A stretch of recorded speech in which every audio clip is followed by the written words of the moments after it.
Ang hirap naman nito. Kung narito lang ang dough mixer ko at ang bread toaster ko, mas madali sana. Gamit ang mga kagamitang ito, mapapadali ang lahat. Xiaolu, hinaan mo ng kaunti ang apoy sa fried chicken. Saka, huwag mong kalimutang ilagay ang espesyal na breading powder ko.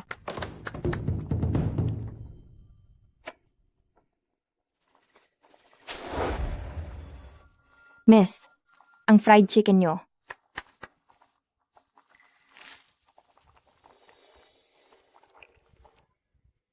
Ito nga ang tamang lasa.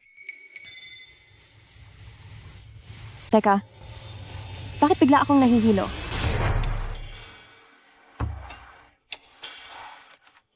Matchmaker song, nabalitaan ko na si Prefecto Lee ay nasa 40 hanggang 50 taon na ang edad. At kapag ikinasal si Miss Dawn, natatakot ako na baka. Kahit para sa ano paman, ang mahalaga ay hindi lugi si Miss sa kasal na ito. Malaki ang ibinigay na pabor kay pamilyang yun. Ang taong si pamilyang yun na ito, ibinenta niya ang sariling anak para sa sariling interes, ngunit ang galing pa niyang magdahilan. Ako ang babaeng magiging best actress. Hindi ko pwedeng sayangin ang oras ko sa kanila para lang gamiting panlunas sa isang matandang lalaki.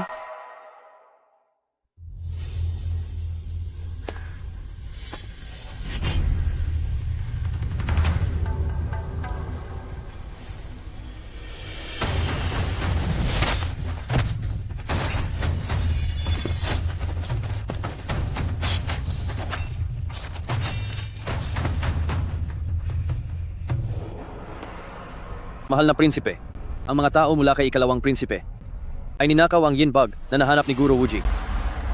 Kung wala ang yin bug, ang bug sa loob ng katawan nyo ay maaaring maging mitsa para mawala kayo. Habulin niyo sila. Masusunod po.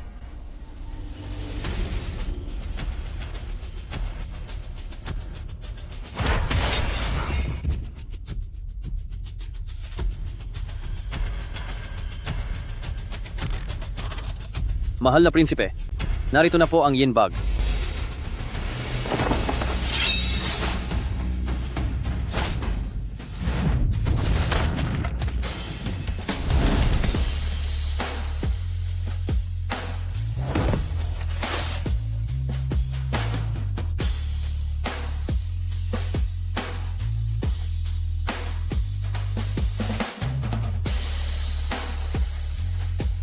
Siya nga iyon?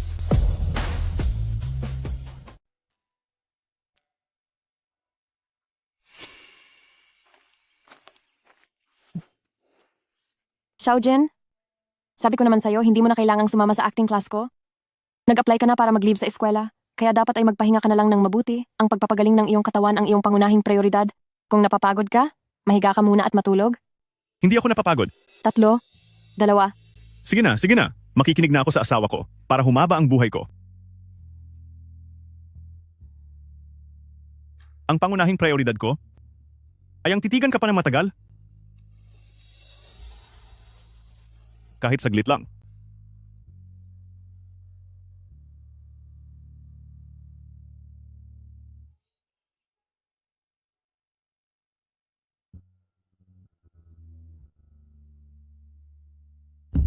Ganoon na ba desperado ang pangalawang prinsipe para gumamit ng isang mahinang babaeng katulad mo? Ibigay mo ang insekto ng yin nang hindi ka mahirapan sa parusa ko. Jin.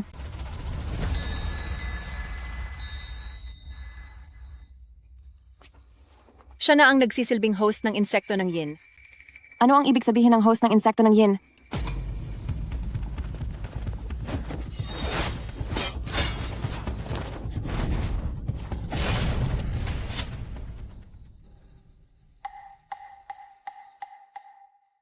Wuji, may gusto ka bang sabihin? Maligayang pagbati po, mahal na prinsipe.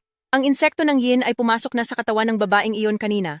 Sa ngayon, pamamagitan lamang ng pakikipag-ugnayan sa babaeng iyon, mawawala ang insekto ng yang sa loob ng iyong katawan, pang mabuhay ka ng matagal.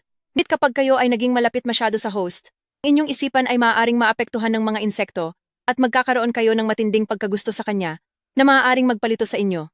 Sana ay mag-ingat po kayo, mahal na prinsipe. Mahal na prinsipe, kayo po ang pinakamahusay na kandidato mula sa 8 prinsipe para sa trono. Kung hindi lamang dahil sa lason, siguradong hinayaan na kayo ng mahal na hari na magmana ng korona. Ngayong may lunas na para sa lason, may panibagong problema na naman na lumitaw. Ayos lang. Hahanapin natin ang babaeng iyon. Ano-ano po kaya ang katangian ng babaeng ito para agad siyang mahanap ng iyong mga tauhan? Ngayong araw, kasal niya? Pagbati po. Binabati po namin kayo.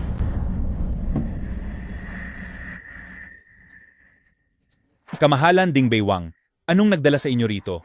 Isang malaking karangalan na pumarito kayo sa aking handaan ng kasal. Nasaan ang ikakasal na babae? Sumasagot po ako, kamahalan. Ang asawa ko pong si Yunfu, matapos naming gawin ang seremonya, ay nagpunta na sa aming kwarto. Pahintulutan niyo po akong pagsilbihan kayo.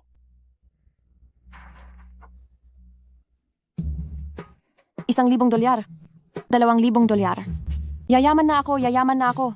Mahal ko, hintayin mo lang ako. Pupunta na ako riyan para sa'yo. Dahil sa mga ito, hindi ko na kailangang mag-alala na mawala ng pera pag alis ko sa mansyon ng Lee.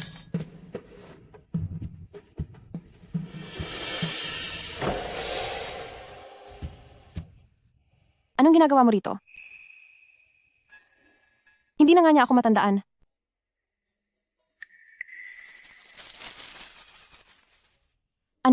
Anong nangyayari sa'yo?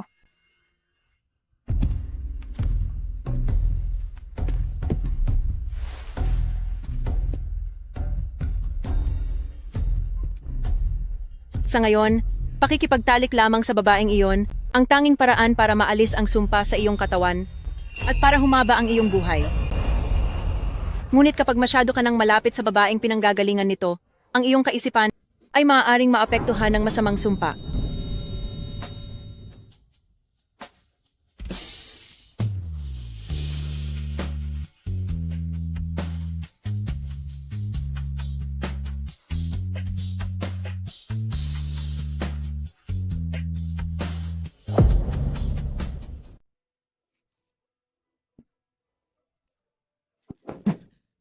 Hintay mo na. Parang awa mo na. Sandali lang po. Pag-usapan natin ito ng maayos. Pera ba o ako ang kailangan mo? Kung pera ang habol mo, maaari tayong maghati 50-50 tayo. Pero kung ako ang gusto mong makuha, kung ako ang balak mo, ang ginawa mo sa akin kanina, maituturing na iligal na kasalan yon. Noong unang panahon, ang lihim na pagpapakasal ay isang malalang krimen. Dapat kang sumunod sa tradisyon. Kailangan mong gumamit ng malaking karwahe. Pormal akong mapakasalan at maiuwi sa inyo. Kung hindi ka papayag ay gagawin ko ang, kahit pa hindi niya ako maalala, di naman siguro niya balak na tuluyan na akong mawala, di ba? Gagawin ko. Sige.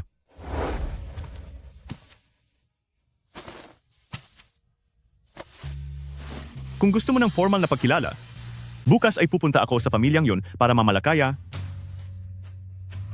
para sa isang marangyang selebrasyon ng ating kasal. Dapat ay maaga kang pumunta doon. Siya nga pala, ano ang ipapakilala mo bilang sarili mo? Gusto kasi ng pamilya ko na gamitin ako para pasayahin ang gobernador. Kaya tiyak na hindi sila madaling papayag sa atin. Pagdating ko doon bukas, malalaman mo rin po kung sino talaga ako.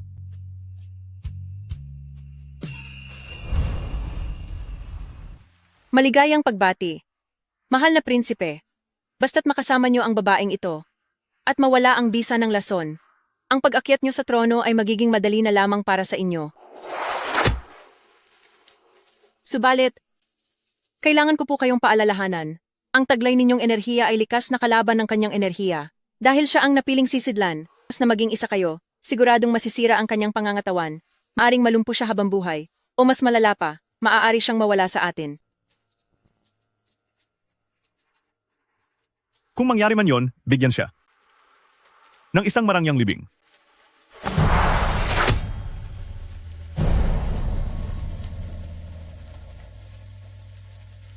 Ano man ang mangyari, dahil isa na siyang prinsesa Ding Bei, hahanapin ko ang pinakamagandang lunas para sa kanya. Mahal na prinsipe, dakila ang magligtas ng isang buhay. Gagawin ko po ang lahat ng aking makakaya. Pero masyadong delikado ang sitwasyon na ito. Kung talagang walang ibang paraan, sana ay mas pahalagahan niyo po ang ating dakilang mithiin.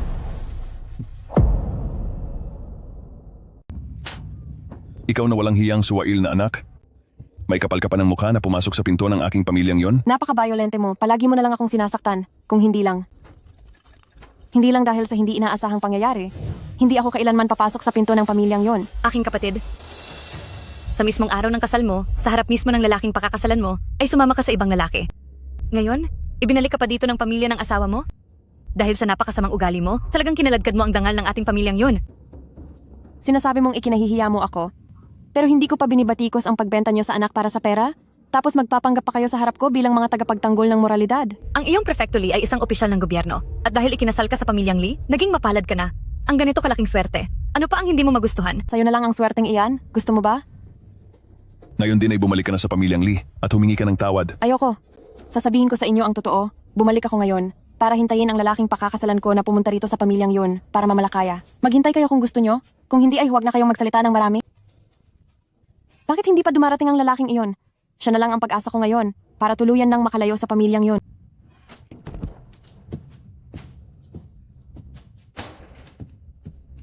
Ang batang si Yunfu ay sumama sa ibang lalaki sa gabi ng kasal, napakawalang hiya, isang malaking kahihiyan sa pamilya. Ayon sa batas ng ating pamilyang yun, paparusahan ka sa harap ng marami.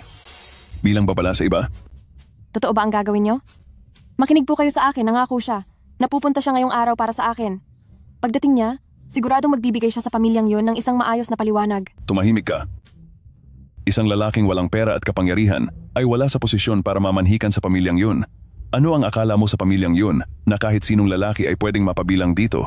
Dapat mong malaman, ang asawa ng ate mo ay isang mataas na opisyal sa pangalawang direktor ng kagawaran ng pagawaing bayan na nanunungkulan sa ilalim ng napakamakapangyarihang at kagalang-galang na Prinsipe Dingbei. Tama yan. Hindi dapat dahil sa masamang babaeng tulad mo ay madumihan ang aming reputasyon sa harap ni Prinsipe Dingbei dahil lang sa'yo at masira ang maganda naming kinabukasan. Ama, itapon na ang masamang babaeng ito at ilunod na. Ngayon din. Bitiwan niyo ako. Wala akong kasalanan. Mahal, kung hindi ka pa darating talagang parurusahan na nila ako. Sinasabi ko sa inyo, ang mapapangasawa ko ay mapanganib na tao at kung sasaktan niyo ako, sisiguraduhin niyang pagbabayarin kayong lahat. Nagawa mo pang banggitin ang lalaking iyon. Tignan ko lang kung sino ang maglalakas loob na humawak sa kanya.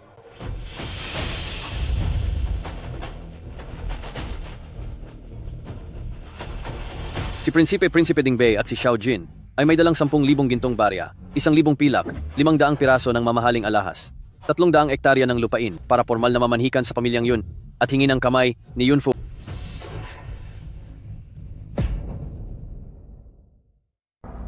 Siya si ikawalong prinsipe, ang Prinsipe Dingbei Xiaojin. Ano?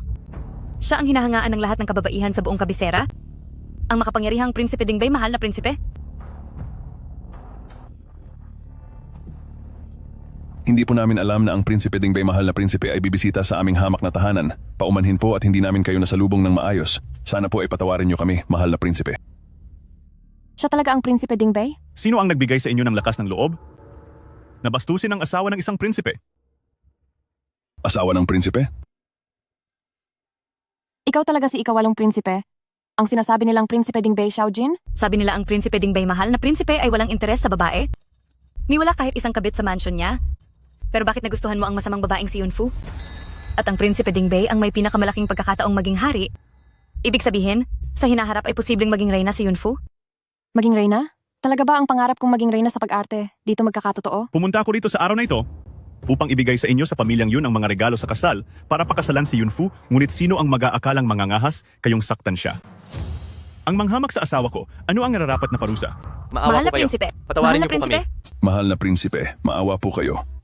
Maawa po kayo, mahal na prinsipe. Wala po kaming alam. Hindi ko alam na pakakasalan niyo siya bilang inyong legal na asawa. Mahal na prinsipe. Nagmali po kami. Hindi na po namin uulitin ang pagiging bastos sa asawa niyo. Jowlin, ilabas sila at parusahan sila ng matindi. Mahal na prinsipe, patawad po. Maawa po kayo. Mahal na prinsipe, parang awa niyo na po. Afu, pakiusap. Kausapin mo naman ang tatay mo. Mahal na prinsipe, pamilya ko pa rin sila. Magkadugo pa rin kami. Pakiusap, palayain mo na sila.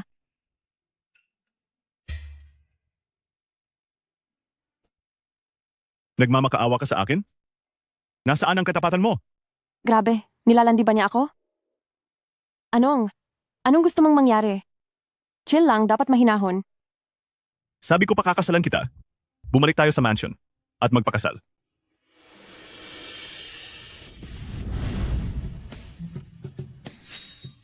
Ang katapatan ko?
Xiaojin, bagay na bagay sa iyo ang suot mong suit. Sayang talaga. Ngayon lang kita nakitang nakasuot ng ganyan. Kung ganoon, isusuot ko ito araw-araw para sa'yo.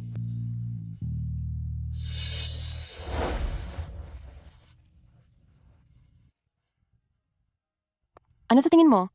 Maganda bang suot kong damit? Maganda. Kung ganoon, isusuot ko rin ito araw-araw para sa iyo. Ano bang pinagsasabi mo? Totoo ito.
Sinasabi nila na napakapangyarihan daw ni Prinsipe Dingbei at ang mga babaeng gustong pumasok sa kanyang mansion ay libu-libo na.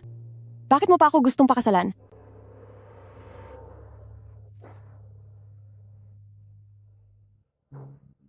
Upang malutas ang epekto ng Yanggu, kailangan nyo lang makasama siya sa isang gabi. Bakit kailangan nyo pa siyang pakasalan? Mahal na prinsipe, totoo bang sa kanya ay nagkakagusto na kayo? Siguradong epekto lang ito ng mga lason dahil kung hindi, paano naman magkakagusto ang katulad ko sa isang ordinaryong babae? Kalokohan. Kung mangyayari ang sinasabi mo, pagkatapos ng lahat, baka maging baldado pa siya dahil dito. Paano na ang isang mahinang babaeng nasira ang dangal, paano niya haharapin ang bukas? Kung sakaling mawala siya, bilang Prinsesa Dingbei, mabibigyan ko pa siya ng desenteng hantungan. Ano't ano pa man, may utang na loob ako sa kanya, at ang lahat ng ito ay isang maliit na pampalubag loob lamang. Dahil, Congratulations sa aking ikawalong kapatid. Maligayang kasal sa inyo. Ano ito? Siguro ay hindi mo pa alam. Ang kapatid ko, hindi siya mabubuhay ng lampas sa 30 taon. Sa pagpapakasal mo sa kanya, hindi para magdala ng swerte, kundi para samahan siya hanggang sa huling hantungan. Miss, kayo po ba ang kapamilya ng pasyenteng si Xiaojin? Opo. Hindi maganda ang lagay ng pasyente. Kahit ituloy pa natin ang lahat ng gamutan, posibleng hindi na siya lumampas sa taong ito. Anong sinabi mo? Anong sabi mo? Sinasabi ng lahat na ako si ikawalong kapatid at sa hinaharap ay magsusuot ng marangyang robe upang umakyat sa trono. Ngunit ang hindi mo alam, kahit ako si ikawalong kapatid at biniyayaan ng galing sa batas at digma, ang insekto ng yang sa loob ng katawan niya ay wala ng lunas at tinitiyak na hindi na siya lalampas ng 30 taong gulang. Kaya ang prinsipe na aakyat sa trono ay siguradong hindi siya, kundi ako. Bakit? Bakit maging sa buhay na ito ay? Ngayong araw ang pagpasok ni sister-in-law, bibigyan kayo ni kuya ng mabilis na pagtapos, pagbati para sa inyong dalawa sa kabilang buhay bilang inyong kasal.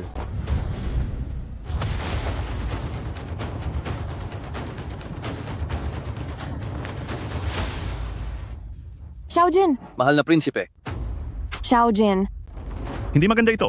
Ang insekto ng yang, bakit kailangang mangyari ito sa mismong oras na ito? Ang isang taong mawawala na? Para saan pa ang pagpapakasal? Sinasayang mo lang ang gandang taglay mo. Galit ako sa kaniya si ikawalong kapatid kay Gula na lason hanggang buto. At siguradong matatapos na siya kung pipiliin mong magpakasal sa akin. Sa oras na maupo na ako sa trono, magiging reyna ka na gagabay sa buong bayan. Handa ka na bang sumama sa panig ko?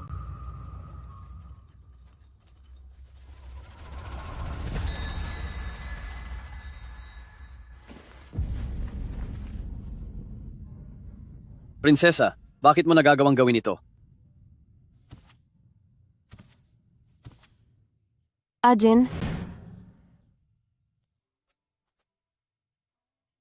Ajin, handa ka bang maging asawa ko sa sandaling ito? Simula sa sandaling ito, ping sa kahirapan man o kayamanan, sa ginhawaan man o kapighatian, sa lusugan o sa karamdaman, sama-sama nating haharapin ang buong buhay hanggang sa tayo ay paghiwalayin ng tadhana. Sumasang-ayon ako.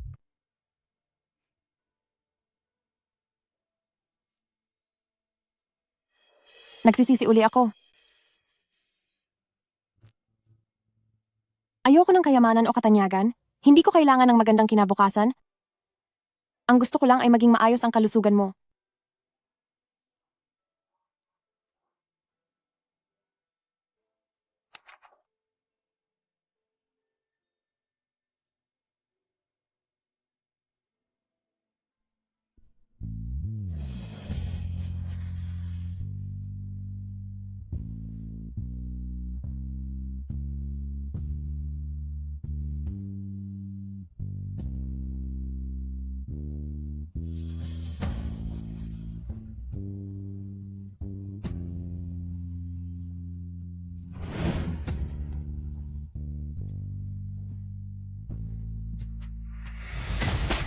Ikaw? Ikaw? Saksi ang langit at ang lupa. Akong si Yunfu ay ikinasal kay Xiaojin. Ngayong araw, ang pangakong ito ay hanggang sa huling hininga. Makinig kang mabuti. Akong si Yunfu ay si Xiaojin, na pinakasalan sa formal na seremonya bilang asawa. Dahil tapos na ang seremonya, sa buong buhay ko ay magiging kanya na ako. At ikaw? Ang bawat salitang sasabihin mo, ang bawat pangungusap mo, para sa akin, si Yunfu ay walang halaga. Walang hiya ka? Binibigyan na kita ng kayamanan, pero ayaw mo, hindi mo alam kung paano rumespeto. Balita ko, si ikalawang prinsipe ay gagawin ang lahat makuha lang ang trono, kahit na gumamit pa ng masasamang paraan, na nanuhol ng mga opisyal at ng aabuso sa buwis, dahilan para maghirap ang mga mamamayan. Habang si Xiaojin, kahit na may iniindang sakit, ay nananatiling matalino at mahusay sa pamumuno. Ang isang katulad mong sakim at walang kwentang prinsipe? Anong karapatan mong ihambing ang sarili mo sa kanya? Magbabayad ka sa ginagawa mo.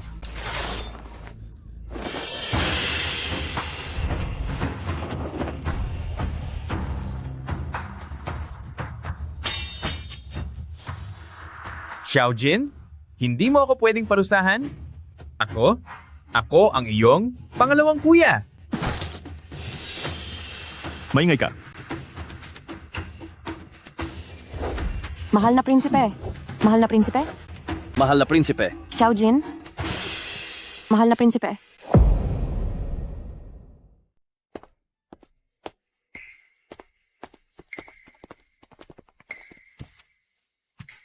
Saan po kayo pupunta? Pwede niyo po ba akong isama? Masyado pong malakas ang pag-atake ng lason sa loob ng prinsipe, malubha ang kanyang kondisyon, at kailangan niyang magpahinga sa templo, baka ilang araw pa bago siya makabalik ng mansyon. Kakaluto ko lang po ng sabaw ng manok. Ito ay isang special recipe na pampalakas ng katawan. Dalhin niyo na po ito. Prinsesa, ang mga sabaw na gaya nito ay pabigat lang sa biyahe, at saka, nandito tayo sa kabisera, kahit saan ay may nagtitinda ng sabaw ng manok.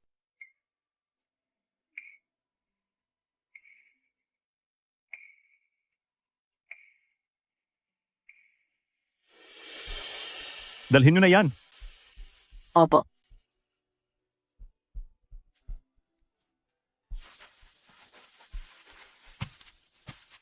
Nani, sabi nila ay nalason daw ng kakaibang sumpa ang prinsipe. May paraan ba para gumaling siya? Prinsesa, may hindi po kayo nalalaman? Para lang gumaling at mabuhay ang prinsipe, kaya niya kayo pinakasalan? Anong ibig mong sabihin? Dahil kayo po ang may dala ng kailangang lunas. Sabi ni Grandmaster, kapag nagsama na kayo bilang mag-asawa, doon lang mawawala ang lason sa prinsipe at hahaba ang kanyang buhay upang maayos siyang makaupo sa trono. Anong klaseng kakaibang lason ito? Ibig sabihin, kapag ginawa namin ang bagay na iyon ng prinsipe, hindi lang siya magiging malusog at hahaba ang buhay, kundi magiging karapat-dapat din siyang maging hari? Eksakto po. Isang malaking karangalan na kayo ang prinsesa ng prinsipe, masuwerte ang prinsipe, at masuwerte rin ang buong mundo. May liligtas ba talaga siya niyon? Sana naging ganoon din kadaling gamutin ang sakit ni Xiaojin noon. Mahal na prinsipe, ang lason ay umabot na sa inyong puso. Napakamapanganib na ng inyong sitwasyon. Kailangang masamahan niyo na agad si prinsesa bilang asawa, kahit pamanganib ang kanyang buhay dahil dito. Dahil kung hindi, baka matapos na ang inyong panahon. Saksi ang langit at ang lupa. Ako si Yunfu, na nagpakasal kay Xiaojin. Ngayong araw ay nangangako, magkasama tayo sa buhay at kamatayan. Makinig ka ng mabuti. Ako na si Yunfu ay ang asawa ni Xiaojin na dumaan sa lahat ng tamang proseso at tradisyon dahil tapos na ang seremonya. Habang buhay, ako ay para sa kanya lamang. Inutusan kita noong maghanap ng ibang paraan. May nahanap ka ba? Ginagawa ko po ang lahat para maligtas kayo at ang prinsesa. Ngunit si prinsesa ay isang ordinaryong babae lamang na walang gaanong halaga. Samantalang kayo ang nakatadhana na maging susunod na hari. At mas mahalaga ang inyong buhay. Kapag nawala na siya, hindi lang ang buhay niyo ang maililigtas, kundi para na rin ito sa buong bansa at para sa lahat ng mga mamamayan. Kayo po. Kung wala ka pang mahanap, maghanap ka uli.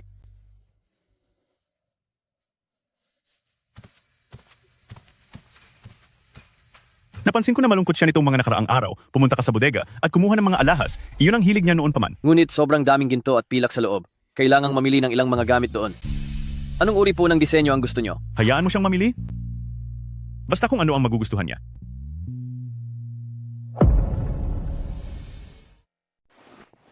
Prinsesa, sabi po ng prinsipe, na dahil hindi naging maayos ang paghahanda sa araw ng kasal, magpapadala siya ng karagdagang dote sa inyo bilang pampalubag loob po. Ang 1,000 at isang regalo na ito, tanging nababagay sa inyong dangal, prinsesa. Lahat ng ito ay ang pinakaiingatang kayamanan sa loob ng bodega. Ano man po ang magustuhan nyo, huwag po kayong mahihiyang pumili. Maganda man ang mga ginto at hiyas, hindi ko naman sila kailangan. Ang gusto ko lang ay maging ligtas at maayos ang kanyang kalagayan, sapat na iyon. Prinsesa, ang mga ito ay galing sa puso ng prinsipe. Kaya tanggapin nyo na po sana, dahil kung hindi, mapapagalitan po ng prinsipe ang lingkod ninyong ito.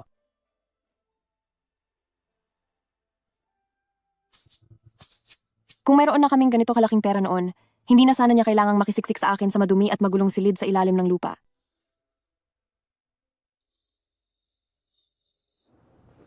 Maligayang pagbati, mahal na prinsipe. Sa wakas ay nahanap na rin ang anting-anting. Maraming taon na kaming sumusunod sa inyo, naglingkod ng tapat at ibinigay ang lahat. Ngayon ay makikita na rin namin sa wakas ang pag-akyat nyo sa trono. Kahit pa sabihing ang babaeng iyon ay posibleng mawala sa mundong ito, mabibigyan naman siya ng titulong asawa at pararangalan sa kanyang huling hantungan sa mansyon ng Prinsipe Dingbei. May mga mamahaling hiyas pangkasama na nagkakahalaga ng 10,000 dolyar. Rangal na rin ang kanyang magiging pamamaalam. Sa wakas ay nahanap na ang lunas at wala nang magiging problema pa pagkatapos nito. Ngunit sa kaibuturan ng aking puso, parang hindi pa rin ako ganun kasaya.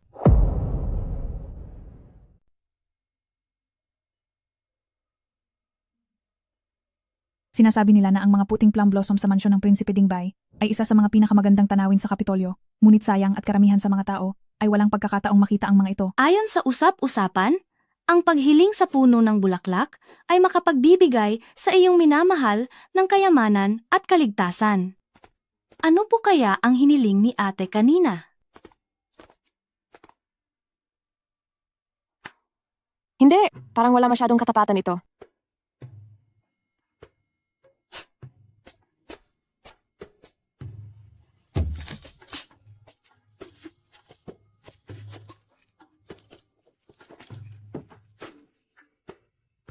Tila galing ito sa direksyon ng looban ng asawa ng prinsipe.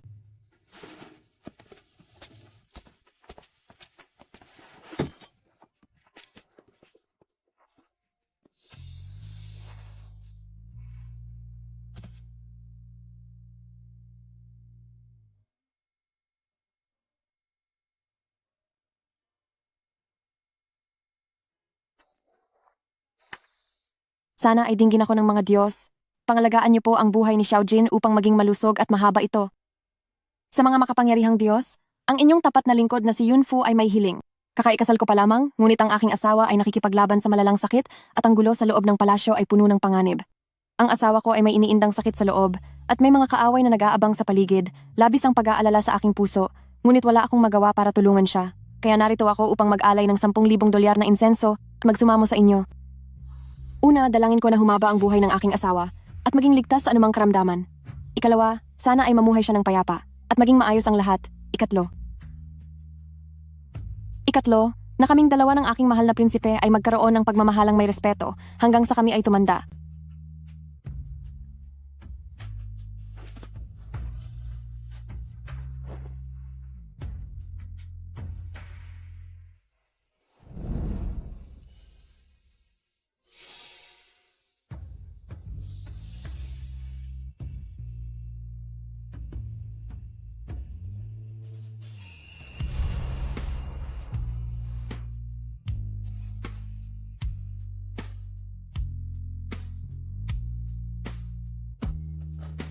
Mahal na prinsipe,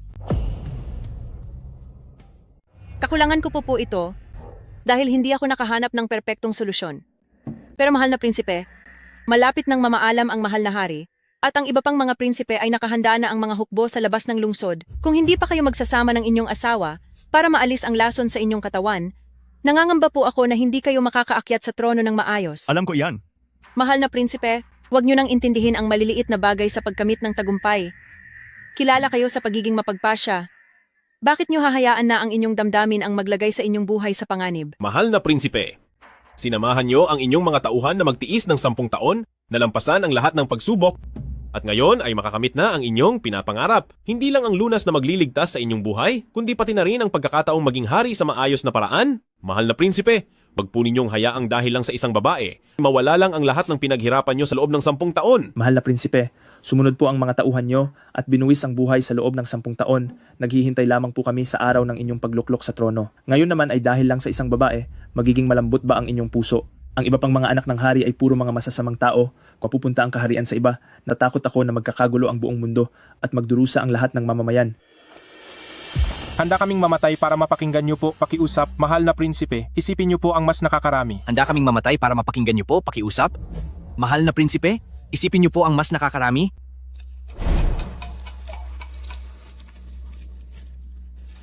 Kung magdedesisyon ang prinsipe na pumili ng isa at talikuran ang kaharian, para lang mamatay dahil sa isang babae ngayong gabi, kung ganoon ay hindi na rin kami mabubuhay pa.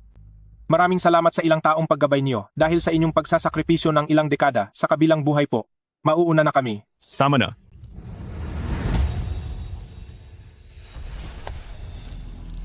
Sige. Sige.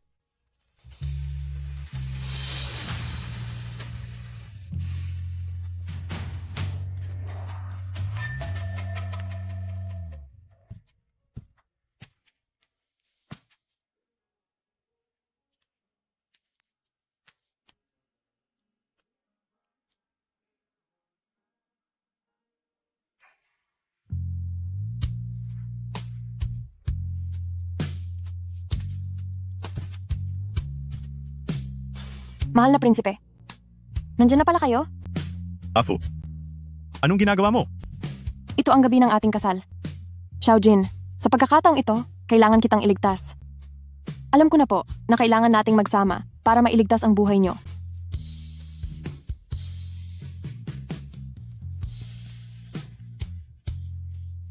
Ajin,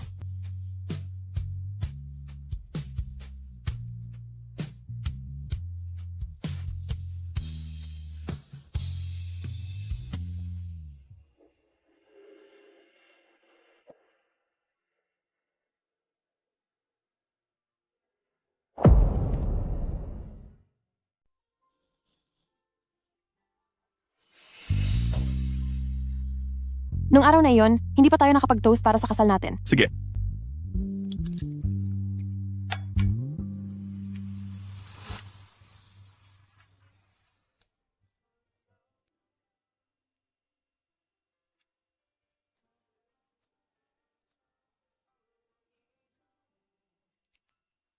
Kung mawala man siya, hindi lang ang buhay niyo ang maililigtas niya, kundi pati na rin ang kaligtasan ng ating bansa at ng lahat ng mga mamamayan. Mahal na prinsipe, Isang baso para sa ating pag-iisang dibdib, isang habang buhay na pagmamahalan. Sasamahan kita sa hirap at ginhawa, mananatili tayong tapat at magkasama.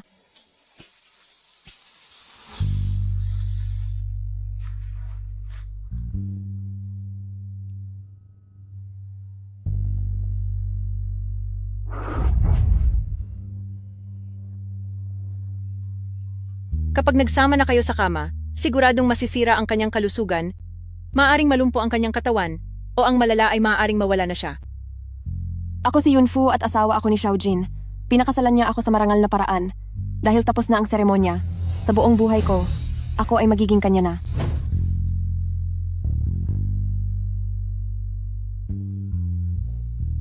Ang una kong hiling ay maging malakas at mahaba ang buhay ng aking asawa at malayo sa anumang sakit. Kailangang masipingan niyo na ang inyong asawa, kahit pa maging mitsa ito ng kanyang buhay. Ang ikalawa kong hiling ay maging payapa ang buhay ng aking asawa at ligtas sa lahat ng pagkakataon. Nagsusumamo po ako kahit pa itaya ko ang aking buhay. Mahal na prinsipe, isipin niyo po ang mas nakabubuti para sa lahat. Ang ikatlo kong hiling ay laging magmahalan kami ng mahal na prinsipe hanggang sa pagtanda. Gabi ng kasal natin, bakit ka umiiyak? Sa pagpapakasal sa mahal ko sa buhay, umiiyak lang ako dahil sa sobrang kagalakan. Kasal pa lang ito, pagkatapos nito, mahaba pa ang ating pagsasamahan sa buong buhay natin. Mula ngayon, mayroon pa tayong mahabang panahon para sa isa't isa. Mahal na prinsipe, si Du 11 Miss Du ay nasa may pinto. Sabi po niya ay kailangan ka daw niyang makita. Miss Du? Sino siya?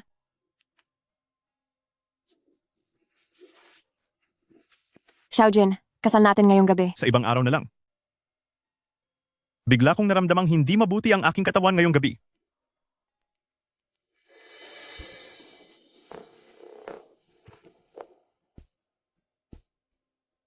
Sino ba talaga si Miss Du?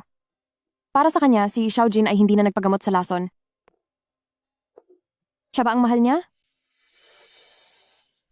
Bakit noong dumating ako, ay lumabas agad si Kuya Jin? Magmadali ka at sabihin mo, saan siya nagpunta? Gusto ko siyang makita. Miss Du, pinapasabi po ng prinsipe sa inyo na siya ay may asawa na. At sinabing sa susunod ay huwag na kayong pumunta rito sa mansyon para hindi magkaroon ng maling akala ang prinsesa. Ano? Kailan pa siya nagkaroon ng asawa? Ako ang pinili ng mahal na hari bilang itinakdang prinsesa ng Dingbei. Gusto kong makita kung sino. Ang masamang babaeng iyon na nangahas na agawin sa akin si Kuya Jin. Mahal na prinsipe, ang lason sa loob niyo ay nagpapakita na ng panganib. Maaari lamang akong gumawa ng paraan sa pamamagitan ng paggamit ng ibang buhay para dugtungan ang iyong buhay ng 7 araw pa. Pero, di ba't nagpasya kayo na ngayong gabi ay magsasama na kayo ng prinsesa? Bakit nagbago ang iyong isip? Sa loob ng 7 araw, humanap ka ng paraan para mapanatiling buhay si Yunfu. Mahal na prinsipe, may nararamdaman na ba kayo para sa prinsesa? Paano kung oo? Ang pagsasama ng dalawang magkaibang puwersa ay may dulot na kapahamakan. Sa sandaling magsiping kayo, ang prinsesa ay tiyak na mapupunta sa bingit ng panganib. Guguluhin ng lason ang isipan ng may dala nito. Sana po ay pag-isipan nyo itong mabuti. Kapag nawala na ang lason sa inyong katawan, malaman nyo rin ang tinatawag na pag-ibig, isang maling akala lamang. Wuji, hindi ako nagpapanatili ng mga taong walang silbi sa ilalim ko. Naiintindihan ko po. Nitong nakaraan ay may nahanap akong paraan, ngunit ang proseso ay sadyang napakamapanganib.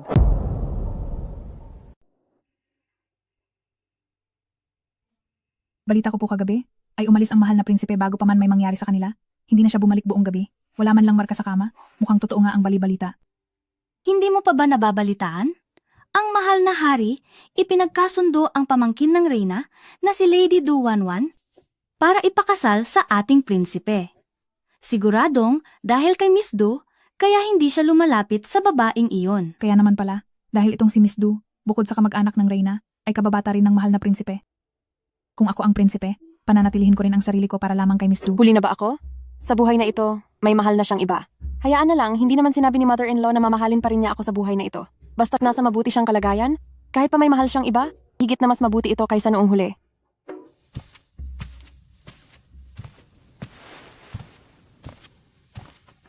Nandyan ka na pala? Bakit hindi mo sinasamahan ang iyong Miss Du? Magkakilala lang kami simula pagkabata. Wala kaming kahit na anong relasyon. Wala kaming relasyon. Napaka-playboy mo. Walang anuman, kahit ang unang gabi ng kasal ay nagawa mong talikuran, talagang wala ngang halaga sa iyo. Afu, huwag ka sanang magduda, hindi ako pumunta para makipagkita sa kahit na sinong Miss Du kagabi. Mahabang kwento ito. Sa pagbabalik ko pagkatapos ng 7 araw, magbibigay ako ng paliwanag sa iyo. 7 araw? Saan pupunta ang mahal na prinsipe? Afu, manatili ka na lang muna dito at maghintay. Kakaiba, saan naman kaya siya pupunta? Mahal na reyna, kailangan po ninyong tulungan ang inyong pamangkin. Kagabi, pumunta ako sa mansyon ng Prinsipe Dingbei para hanapin si Kuya Jin, pero nabalitaan ko na ikinasal na pala siya sa isang babaeng hindi ko alam kung saan nanggaling, isang masamang babae. Ang alam ko lang ay ang pangalan niyang Yunfu. Mahal na reyna, nakuha niyang akitin si Kuya Jin at ninakaw ang posisyon ko bilang opisyal na asawa. Ano?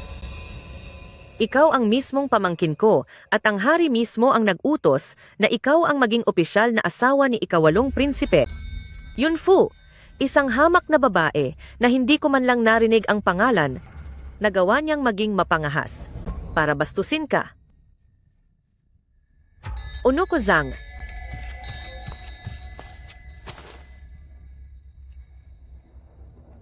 Ito ang utos ng hari para sa inyong kasal. Kunin mo ito, bumalik ka sa mansyon ng Prinsipe Dingbei, bawiin mo ang iyong titulo, at bigyan mo ang babaeng iyon ng nararapat na parusa. Ang Wanwan na ito ay nagpapasalamat sa hari at sa mahal na reyna sa biyayang ito.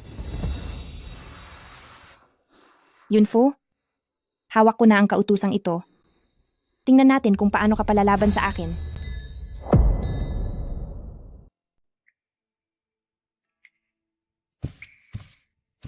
Mahal na prinsipe, ito ang buto ng Huitian Snow Lotus.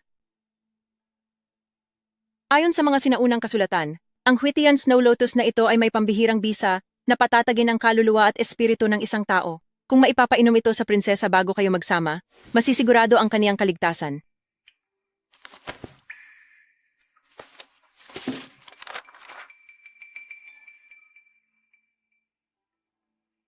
Napakabuting balita dahil dito, kami ni Yunfu ay kapwa mananatiling ligtas at mabubuhay. Subalit, para bumuka ang bulaklak ng Huitian Snow Lotus, kailangang gamitan ng dugo mula sa puso ng isang taong tapat upang diligin at alagaan ito sa loob ng 7 araw nang walang patid. Dugo mula sa puso. Dahil ang Snow Lotus na ito ay kayang iligtas ang buhay ni Afu, ano ba naman ang kaunting sakit para kumuha ng dugo? Akin na ang kutsilyo. Kukuha ako ng dugo. Mahal na prinsipe, huwag po ninyong gawin iyan. Ang pagkuha ng dugo mula sa puso ay napakadelikadong bagay. At kailangan gawin pa ito ng 7 araw. Huwag po ninyong itaya ang inyong buhay para lang iligtas ang prinsesa. Tama po siya, prinsipe. Kahit pahanda kayong mag-alay ng dugo para alagaan ang buto ng Huitian Snow Lotus, pagkatapos ng 7 araw, hindi pa sigurado kung tutubo ito dahil depende ito sa katapatan at sa kapalaran ng nag-aalay. Kapag hindi ito itinadhana, di lang mabibigo na iligtas ang prinsesa, mapapahamak pa ng husto ang inyong katawan.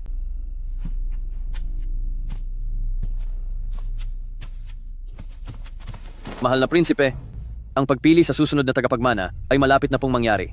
Kapag may nangyaring masama sa inyo, ang lahat ng inyong nakamit sa loob ng mahigit 10 taon ay mauuwi lang sa wala. Kasama ko kayong sumabak sa mga panganib sa loob ng mahigit 10 taon, dapat mas alam ninyo ito. Ang daan tungo sa tagumpay ay hindi kailanman naging madali. Kung ang pagiging Xiaojin ko ay itinadhana ng langit, sa pagkakataong ito, ang tadhana ay papanig pa rin sa akin. Nakapagdesisyon na ako. Iabot nyo sa akin ang sandata.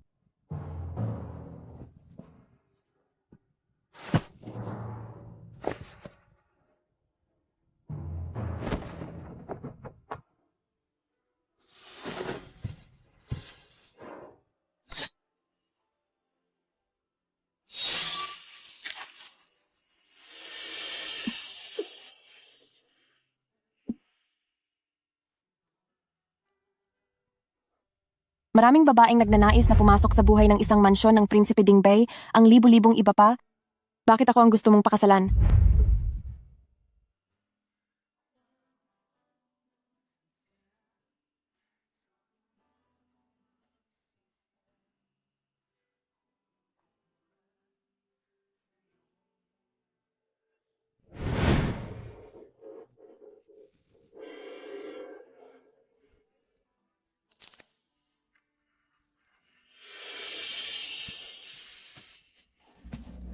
Sa prinsesa, may masamang nangyari po. Pilit na pumasok sa pinto si Binibining Duwanwan at ang mas malala po, suot niya ang kaniyang damit pangkasal, dala ang kaniyang buong dote sa pagpasok.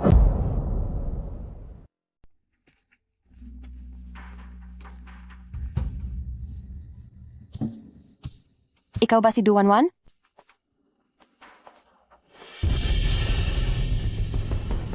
Ang lakas ng loob mong hamakin kami.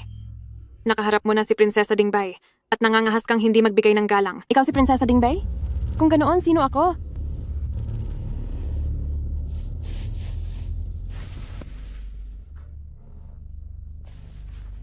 Alinsunod sa utos ng emperador, si Du Wanwan na anak ng tagapamahala ay nagtataglay ng mabuting kalooban at pambihirang ganda para kay Prinsipe Dingbei na si Xiaojin. Sila ay tunay na itinadhana.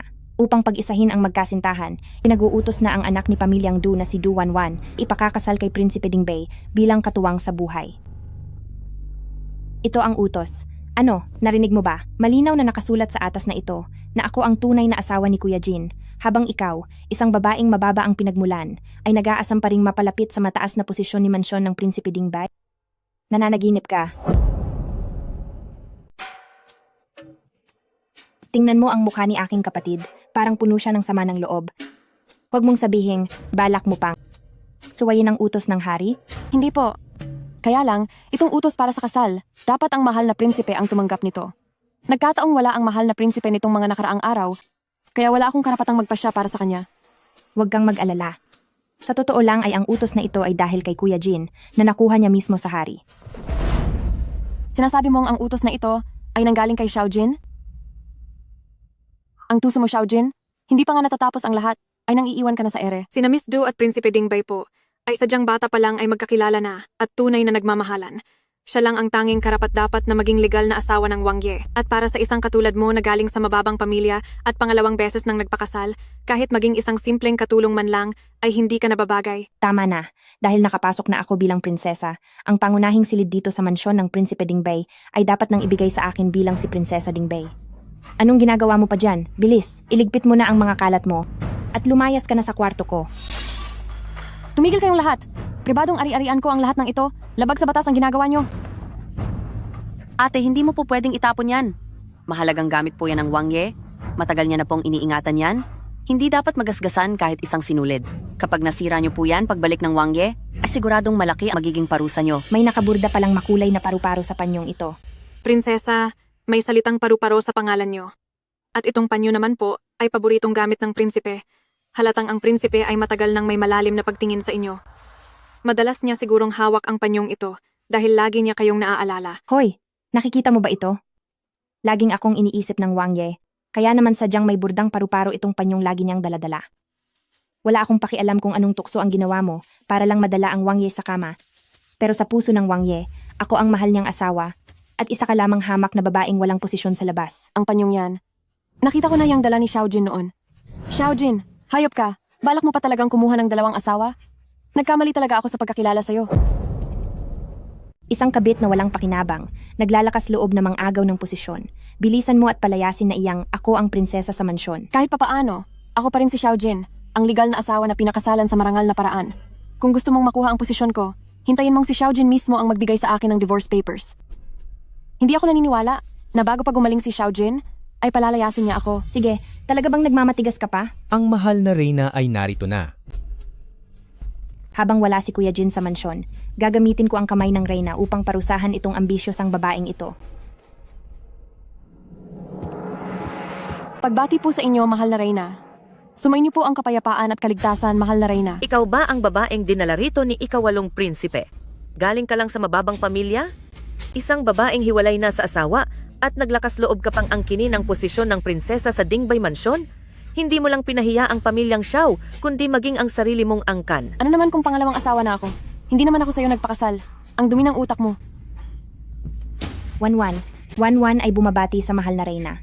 Patawad po kung nahuli si Wanwan ng dating. Dahil po kasi ito sa sobrang hapdi ng sunog sa aking kamay, nagmadali lang pong maggamot si Wanwan. Kaya naman nahuli po ako sa pagbati sa inyo, mahal na reyna. Ipakita mo agad sa akin.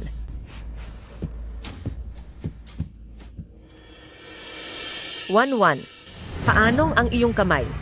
Ay naging ganyan? Mahal na reyna, mas mabuti pong huwag na ninyong itanong. Isipin na lang po natin na kasalanan din ito ni Wanwan. Nandito ako. Sino ang may lakas ng loob na saktan ka? Sabihin mo na. Si Yunfu po iyon. Hindi siya kontento sa biyaya ng mahal na hari at puno siya ng inggit sa akin. Kaya sinunog niya ang alaala namin ng mahal na hari. Natakot akong masayang ang pagmamahal niya, kaya pilit ko itong inuha sa loob ng apoy. Kaya nasunog ang aking kamay ng ganito. Nagsisinungaling ka. Ang panyo na iyon ay nasa kamay mo lang naman buong oras. Hindi ko man lang iyon hinawakan. Nagsisinungaling ka. Ang panyong iyan mismong nasa kamay mo lang naman kanina pa. Hinding-hindi ko iyan hinawakan. Nasa harapan kita at nagagawa mo pang sumagot ng ganyan? Lumuhod ka. Kapag ang legal na asawa ang nagsasalita, wala kang karapatan na bilang isang kerida ay sumabat. Ang alam ko lang ay gumamit ka ng maruruming paraan para akitin si Prinsipe Dingbay. Hindi ko inakalang mas mapangahas ka pa kaysa sa iniisip ko at mas masama pa. Dahil lang sa inggit mo sa posisyon ni Wanwan bilang prinsesa, ginawa mo ang lahat para insultuhin at saktan siya, maging ang pagsunog sa regalo nila sa isa't isa bilang tanda ng kanilang pagmamahalan. Kung gusto mo pang manatiling maayos ang kalagayan mo, malis ka na dito at huwag nang bumalik sa mansyon ng Prinsipe Dingbay. Hindi ako pwedeng umalis. Kailangan ko pang gamutin si Xiaojin. Kapag naging ganap na po ang pagsasama ninyo, Saka lamang malalampasan ng Wang Ye ang insekto ng Yang, mabubuhay siya ng matagal, at magiging matagumpay ang kaniyang pag-upo sa trono. Sa kamahalan, alam ko po ang aking mababang kalagayan na hindi ako karapat-dapat sa Wang Ye. Subalit, mayroon kaming dapat tapusin ng Wang Ye. Hanggat hindi pa nakakauwi ang Wang Ye, hinding-hindi ako aalis. Sadyang hindi ko inakala na sa loob lamang ng 5 araw ay itong Huitian Snow Lotus ay magkakaroon na ng mga buko, bihira itong mangyari. Kitang-kita ang katapatan sa puso ng mahal na prinsipe. Siguradong makakamit ninyo ang inyong hinahangad. Mahal na prinsipe, 5 araw na kayong sunod-sunod na kumukuha ng dugo, hina na ang inyong pangangatawan. Kapag ipinagpatuloy nyo pa ito, maaari kayong mapahamak. Ang sarili kong katawan, alam ko ang lagay nito. Hindi mo na kailangang sabihin pa. Mahal na prinsipe, may masamang nangyari. Nagkakagulo sa mansyon dahil kay prinsesa. Ano?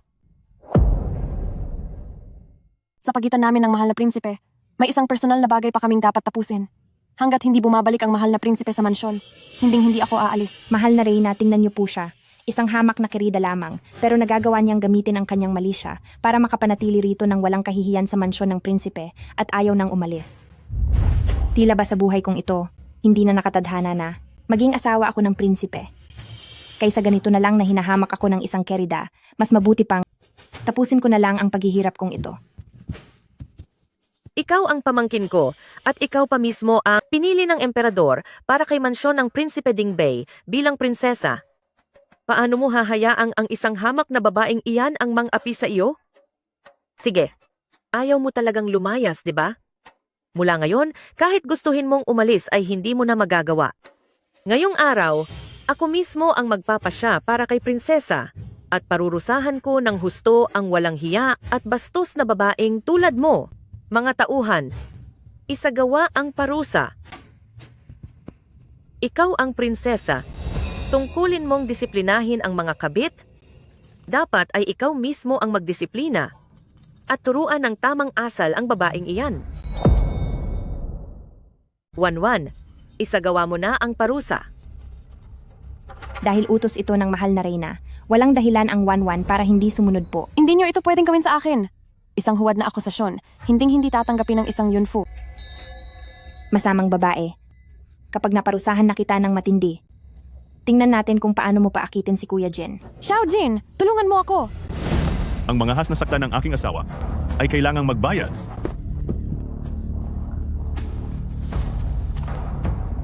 Xiao Jin, si Wanwan ay itinalaga ng mahal na hari bilang iyong tunay na asawa at siya naman ay isa lamang tagong kabit na walang kahihiyan. Handa kang magmaliit sa iyong tunay na asawa para lang sa isang babaeng tagalabas? Hindi ko alam, mahal na ina, kung saan mo narinig ang sabi-sabi na ang Afu ay aking tagalabas. Siya ang aking tunay na asawa. Kuya Jin, alam ni Wanwan na matagal na akong mahal ni Wanwan. Tingnan mo, ang lagi mong itinatagong panyong ito, ang burda nitong paru-paro, hindi ba ginagamit mo ito para maalala ako? Sayang nga lang, dahil ang ating tanda ng pagmamahalan ay nasunog na ng ganito. Sino ang nagsunog nito? Sino ang sumunog nito? Ito po ay Magtatanong ako muli, sino ang sumunog nito? si Yunfu po. Malinaw na ikaw ang gumawa ng eksenang ito. Mahal na prinsipe, kahit alam kong galing ako sa mababang pamilya at hindi karapat-dapat sa posisyon ng legal na asawa, hinding-hinding ko kailanman gagawin ang manghimasok sa relasyon ng ibang tao. Sa isang salita mo lang, hindi na ako mangungulit. Iniisip ba ng aking asawa na ito ay regalo namin ni Miss Du sa isa't isa bilang tanda ng pag-ibig? Bakit hindi ba? Kuya Jin, anong ibig mong sabihin? Mukhang sadyang nakakalimot ka na. Ito ang tanda noong una tayong magkita.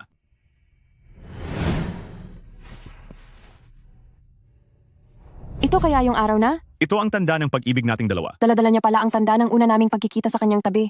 Mali ba ang hinala ko sa kanya? Xiao Jin, sobra ka na? Gumagawa ka na ng gulo. Kuya Jin, ano ba ang ginawa ng babaeng iyan para akitin ka ng ganyan? Bakit mo ito ginagawa sa akin? Huwag mong isipin dahil nandito ang mahal na Reyna, ay rerespetuhin kita at pagbibigyan sa lahat. Siya lang ang tunay na asawa na formal kong pinakasalan. Pagdating naman sa iyo, hindi ako kailanman nagkaroon ng nararamdaman sa iyo. Ikaw lang ang nagpupumilit, sumusuway sa gusto ko at pumunta pa rito sa aking mansyon para lang insultuhin ang aking asawa.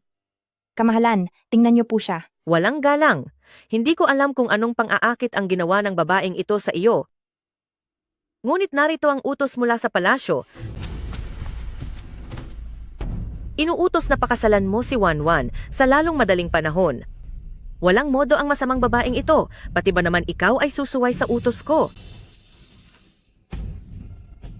Ipinagkasundong kasal?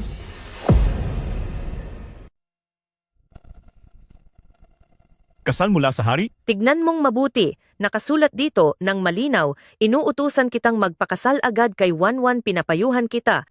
Mas mabuting hiwalayan mo na ang hamak na babaeng ito at gawing legal na asawa si Wanwan para hindi magalit ang mahal na hari.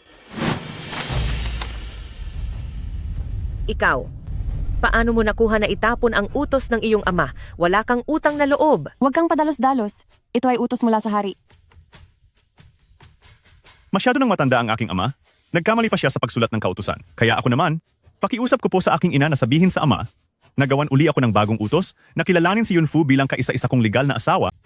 Sa habang buhay na ito, hindi na ako kailanman magpapakasal sa iba. Maling inakala ko si Xiaojin. Hindi ko inasahang gagawin niya ang lahat ng ito para sa akin. Sige. Hindi lang dahil tinapon mo ang utos ng iyong ama, pinipilit mo pa ang iyong ama na gumawa ng panibagong utos para ipakasal ka sa hamak na babaeng iyan.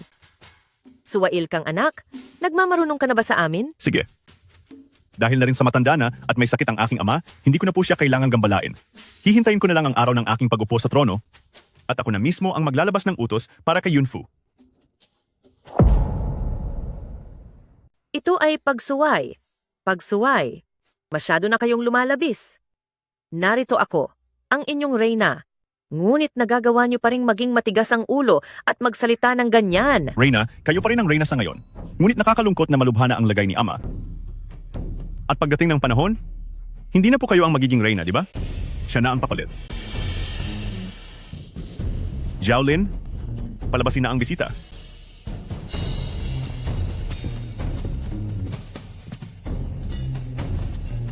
Mauna na po kayo, Miss Du, mahal na reyna.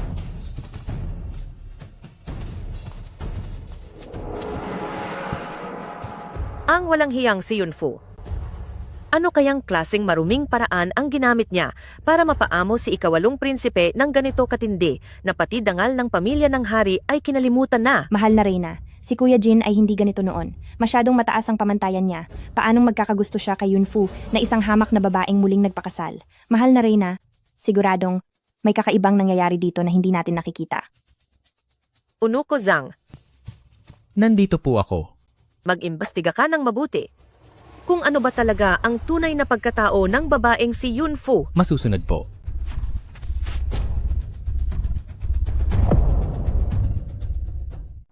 Ikawalong prinsipe. Narito na si Prinsipe Dingbei Xiaojin. Nagbibigay galang po ako sa inyo, ama. Sino ang mag-aakala na bago matapos ang buhay ko ay sinaunang prinsipe at ikapitong prinsipe ay isa pa ring grupo ng mga walang kwenta at pabigat sa bayan? Ang tanging karapat-dapat sa trono na ito ay wala nang iba kundi ikaw, ikawalong prinsipe. Ngunit malapit na ang iyong 30 kaarawan.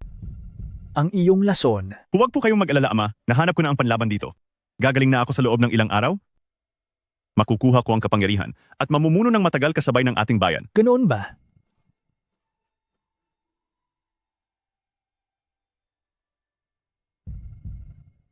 Sige, dahil wala na rin akong gaanong oras. Ngayon ay gagawa ako ng lihim na utos para sa trono. Itinatalaga kita bilang tagapagmana. Basta't makalagpas ka sa iyong 30 kaarawan, magkakabisa ang utos na ito. Ngunit kung sakaling hindi ka lumampas sa edad na 30, ang tronong ito ay sa ibang mga prinsipe na mapupunta. Naiintindihan ko po. Hindi ko po bibiguin ang inyong tiwala. Mahal na prinsipe, binigyan po kayo ng master ng 7 araw na palugit sa inyong buhay at bukas na po ang huling araw. Malubha na ang sakit ng mahal na hari at ibinigay na po niya ang kanyang huling utos sa inyo. Napaka-importante na ng inyong pagluklok sa trono. Kaya kailangan na nating matanggal ang sumpa sa inyo at sa prinsesa sa lalong madaling panahon. Maghintay pa tayo ng kaunti, 1 araw na lang at mamumukadkad na ang Huitian Snow Lotus. Sisiguraduhin ko na ang Afu ay mananatiling buhay kasama ko.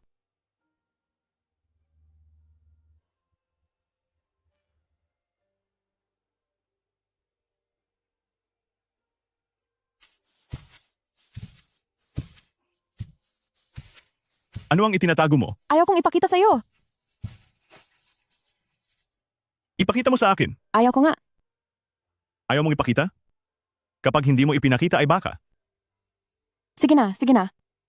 Ipakikita ko na sa iyo, basta huwag mo akong pagtatawanan. Bakit naman kita pagtatawanan? Pero kailangan mo munang sagutin ang isang tanong ko. At bawal magsinungaling. Dahil kung hindi, aalis ako rito. Pupunta ako sa malayo.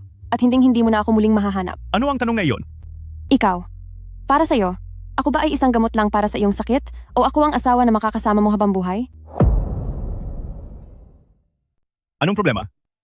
Ikaw, sa iyong puso, ako ba ay gamot lamang sa iyong sakit? O ako ang iyong asawa na makakasama mo habang buhay? Xiaojin, napakabait mo sa akin. Ngunit ito ba ay galing sa puso? O baka naman tinatrato mo lang ako bilang lunas sa iyong karamdaman? Afu, bakit mo ito tinatanong? Siguro, may pagdududa na siya sa loob niya? Kailangan ko na sigurong bilisan na makuha ang Huitian Snow Lotus para kami ay makapagsama ng matagal. Afu, hindi ako magpapakasal sa isang asawa para lamang sa gamot. Nandito ako para sabihin sa iyo na ang ating amang hari ay naglabas na ng utos, ipapasa na niya ang trono sa akin. Pagkatapos nating maging ganap na mag-asawa, at pagkalipas ng aking 30 kaarawan, magiging opisyal na ang pagmamana ko ng trono. At ikaw, ay hindi lamang magiging asawa ko habang buhay, kundi ikaw din ang magiging reyna ng buong kaharian. Tapat nga ang pagmamahal niya sa akin. Wala akong pakialam kung magiging hari ka. Hindi ko rin hangad na maging isang reyna. Basta maging maayos lang ang kalusugan mo, at magkasama tayo habang buhay, sapat na iyon sa akin. Kaya naman, ano ang itinatago mo kanina? Ano ang bagay na pati ang asawa mo ay hindi pwedeng makita? Ito po, inihahanda ako para sa ating dalawa. Pero nag-uumpisa pa lang akong matutong magborda kaya naman. Pandong na pangkasal? Sinasabi nila na ang tela ng una na mismong binurda ng nobya, kapag inilagay sa higaan, habang katabi ang kanyang asawa, ay tila mga ibon na laging magkapiling. Sabi ng mga matatanda, 100 taong kapalaran ang pagsakay sa iisang bangka, 1,000 taong tadhana ang magkatabi sa pagtulog. Ito ay sumisimbolo sa malalim na pagmamahala ng mag-asawa hanggang sa pagtanda. Afu? Kamakailan ay malubha ang kalagayan ng ating amang hari at malapit na ang pagpasa ng trono. Kaya naging napakaabala ko at naantala ang panahon para sa pagsasama nating mag-asawa, pakiramdam ko ay napabayaan kita. Kapag natapos ko na ang mga gawaing ito, magiging palagi na ang ating pagsasama. Sige po.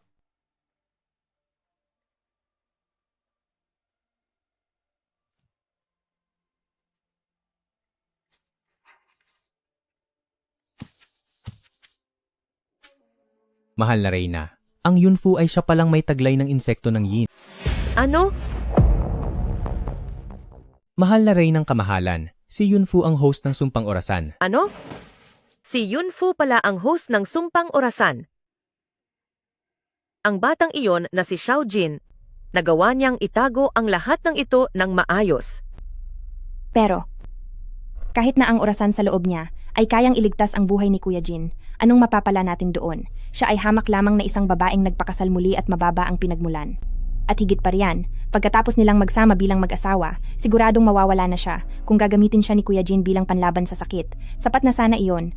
Bakit pa kailangang pakasalan siya bilang asawa? Para sa babaeng ito, handang ibigay ni Xiaojin ang kanyang sariling dugo para lang buhayin ang lotus. Tila, sa babaeng iyon ay totoong nahulog na ang loob niya. Mahal na kamahalan, gusto ko ring maging maayos ang lagay ni Kuya Jin at humaba ang kanyang buhay. Pero kung totoong may nararamdaman si Kuya Jin sa masamang babaeng iyon, sa katuwaan niya, sa oras na ipakasal niya ito sa kanya, at poprotektahan niya ito ng lubos, paano na ako, baka habang buhay ko, na hindi makukuha ang pagiging reyna, mahal na kamahalan. Mayroon akong naisip na paraan upang tapusin na ang masamang babaeng iyon. Kapag wala na siya, darating na ang pagkakataon mo.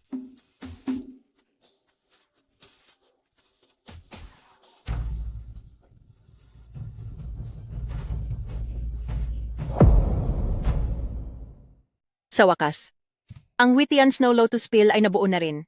Ang kintab ng tableta ay nakakabilib. Kitang-kita na para ito sa mahal na prinsesa. Puno ka ng pagmamahal kay Yunfu. Mabuti naman. Ang buhay ni Yunfu ay ligtas na sa wakas. Mahal na prinsipe, wala na ang dating hari kagabi pa. At ang 7 niyo pong araw ay tapos na rin. Kailangan na po ang inyong paghalili. Mas mabuting alisin na agad ang sumpa kasama si prinsesa.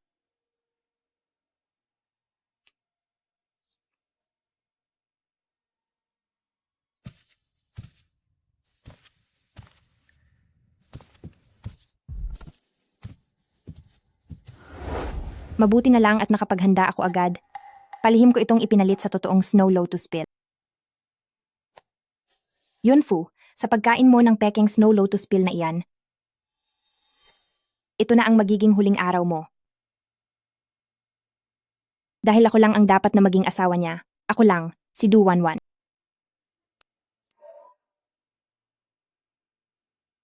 Ang puno ng mansanita sa katimugan, sa bawat dahon ay may pangungulila. Ang prutas ay maubos man, ang pangungulila ay kailan may di mawawala. Tila mayroon pala talaga akong talento sa pagbuburda. Prinsesa, nakabalik na po ang mahal na hari sa palasyo. Talaga po? Bakit hindi ka nanatili sa tabi niya para magbantay? At sadya mo pa itong pinuntahan para sabihin sa akin? Sabi po ng mahal na hari, na ngayong gabi na po ang inyong unang gabi bilang mag-asawa. Gusto po ng mahal na hari na kainin po muna ito ni prinsesa. Para saan po ito? Ayon sa mahal na hari, gamot daw po ito para lumakas ang katawan, na siguradong makakatulong din po sa inyong pagsasama mamayang gabi.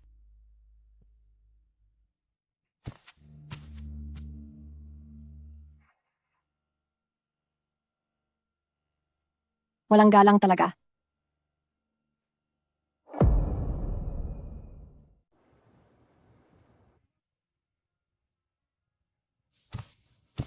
Prinsesa, oras na po para maligo at mag-ayos.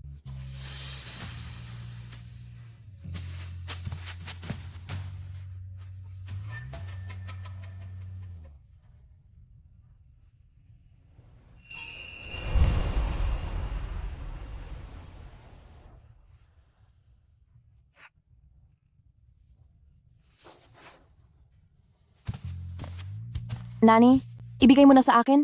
Ako na ang maghahanda.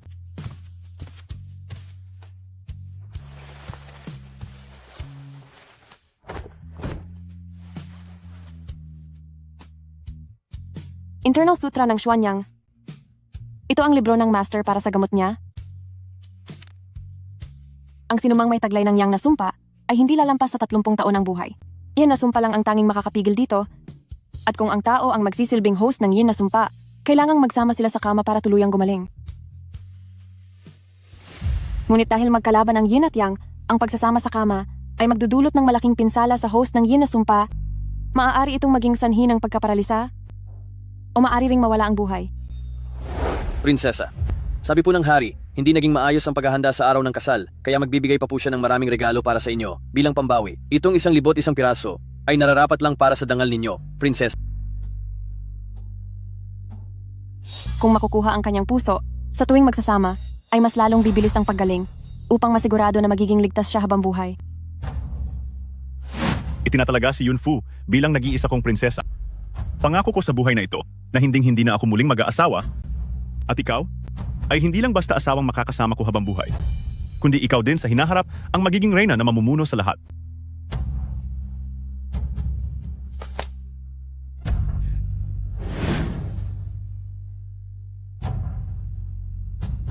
Maraming panganib sa pupuntahan mo? Maliit lang ang tsansang makaligtas ka? Sigurado ka ba talaga? Handa po ako. Sa huli, kahit ikaw si Xiaojin, ngunit hindi ka na ang Xiaojin na pag-aari ko. Kailangan mo lang ako para maligtas ang buhay mo. Bakit hindi mo sinabi sa akin? Alam mo naman na, para sa iyo, hindi ko inaalintana kahit mawala pa ang sarili kong buhay. Afu. Afo. Xiaojin, paano mo nagawa?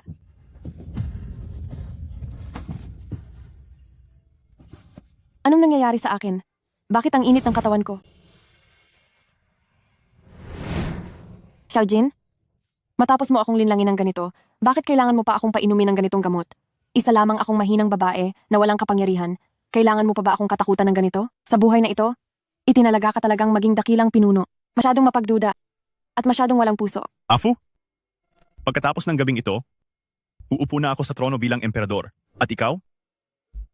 Ikaw ang magiging pinakamataas na reyna. Mabuti na rin iyon. Bukas pag upo mo sa trono, wala na akong pagsisisi sa buhay.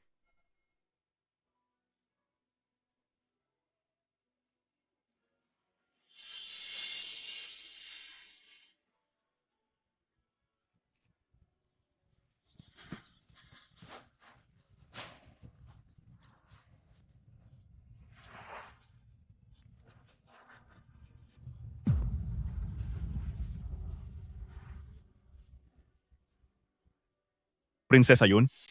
Mula nang tayo ay magsama, sa hirap man o ginhawa, tunay ang ating pagmamahalan. Itinalaga kita bilang reyna na mamumuno sa lahat ng kababaihan sa palasyo, magsilbing modelo sa buong mundo. Dahil sa lalim ng aking pag-ibig, hindi na ako magpapakasal pa sa iba. Xiaojin, sa totoo lang ay mas naging maswerte ako kaysa noon. Kahit man lang sa pagkakataong ito ay nailigtas kita.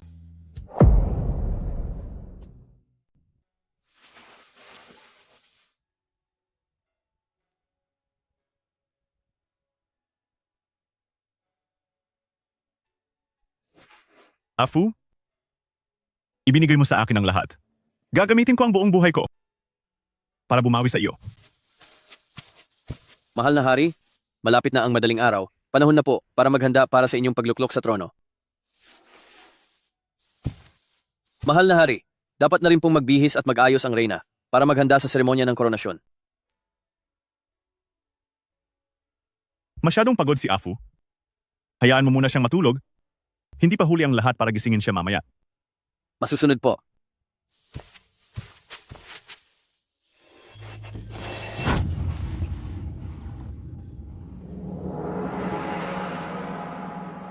Tapos na sigurong mag-ayos ang reyna, ipadala ang aking karwahe para sunduin siya. Gusto kong makasama ang reyna sa iisang sasakyan. Masusunod po. Mahal na hari, mahal na hari, mahal na hari, may nangyaring masama sa reyna. Anong nangyari kay Afu? Ang reyna, siya ay... Magsalita ka. Anong nangyari? Wala na po ang mahal na reyna.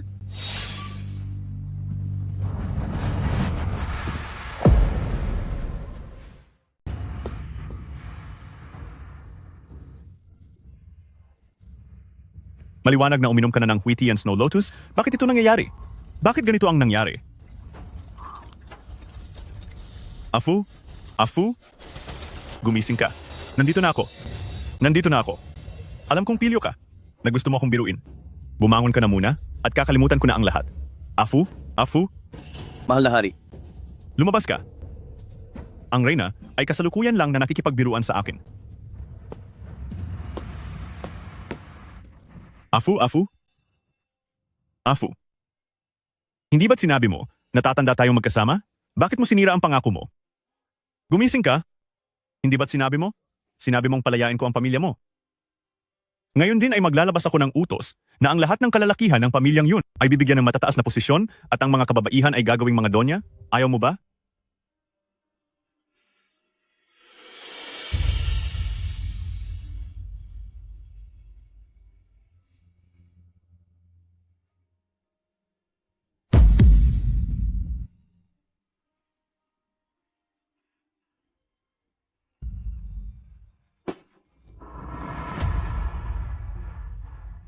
Mahal na hari po. Lumabas ka! Kagagaling lang po ninyo sa lason. Hindi po kayo dapat masyadong malungkot. Inaasahan po na pahalagahan ninyo ang inyong kalusugan. Wala na siya at hindi na mababalik. Hayaan na lang po nating matahimik ang mahal na reyna. Afu? Sinabi mo? Nasasamahan mo ako. Hanggang sa pagtanda.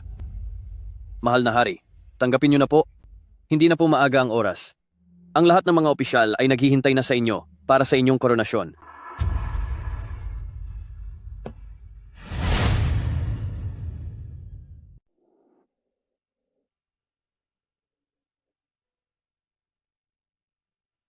Wala akong pakialam kung isa ka mang mahal na hari. Hindi ko rin hangad na maging isang reyna. Basta't ligtas ka at maayos ang kalusugan, na magkasama tayo habang buhay. Sapat na iyon sa akin. Mahal na hari, kamamanan nyo pa lang po ng trono mula sa yumaong hari. Naghihintay po sa inyo ang lahat ng opisyal sa palasyo. Sa inyong mga balikat, nakasalalay ang buong kapakanan ng ating bayan.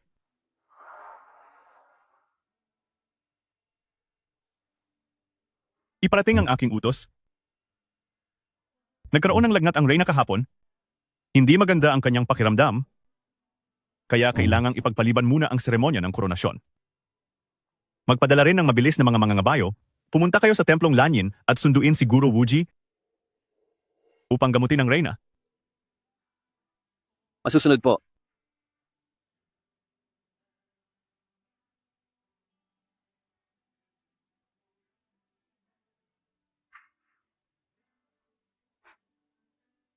Paumanhin po, Mahal na hari, ang mahal na reyna po ay iniwan na ng kanyang diwa.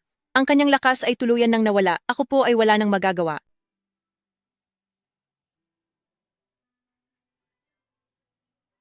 Una, hiling ko para sa aking asawa ay mahaba at malusog na buhay na malayo sa anumang sakit o sakuna. Pangalawa, hiling ko na magkaroon siya ng payapang buhay at maging ligtas sa lahat ng pagkakataon. Pangatlo, siya nga talaga ang mahal na prinsipe. Nais kong kasama ang mahal na prinsipe na maging mapagmahal sa isa't isa at magsama hanggang sa pagtanda.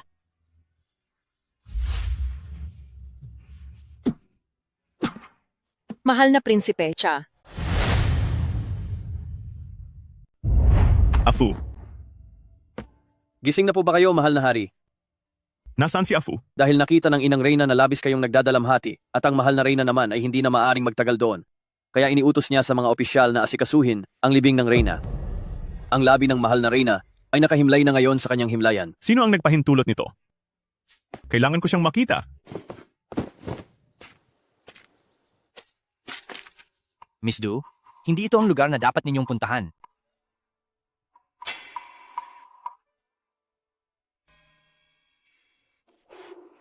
Yunfu, hindi ko inasahang papayagan mo si Kuya Jin na ipagpatayo ka ng ganito kalaking himlayan ng reyna. Ang himlayang ito ay sadyang itinayo para kay Reyna Yun. Sa totoo lang, si Reyna Yun ay isang kahabag-habag na tao. Noong ang haring si Dingbei ay bagong upo pa lang sa trono, bigla na lang siyang nawala. Wala ka ng kailangan dito. Maaari ka nang umalis. Pero, inatasan po akong bantayan ang mahal na Reyna rito. Sabi ko umalis ka na.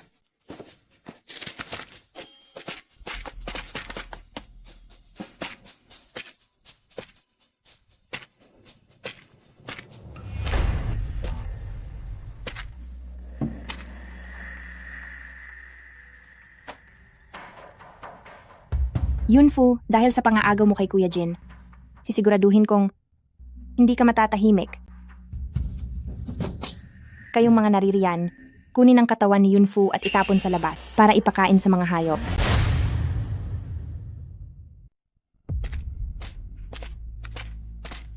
Nasaan si Afu? Nasaan ang aking reyna? Mahal na Kuya Jin, tungkol po sa mahal na reyna, maayos na po siyang nailibing. Nakasarado na ang kabaong at ang lahat ng kanyang gamit ay kasama na rin ng mahal na reyna.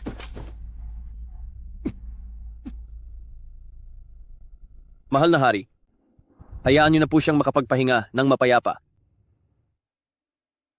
Mula nang mawala ang mahal na reyna kahapon, namuti na ang buhok niyo dahil sa labis na pighati.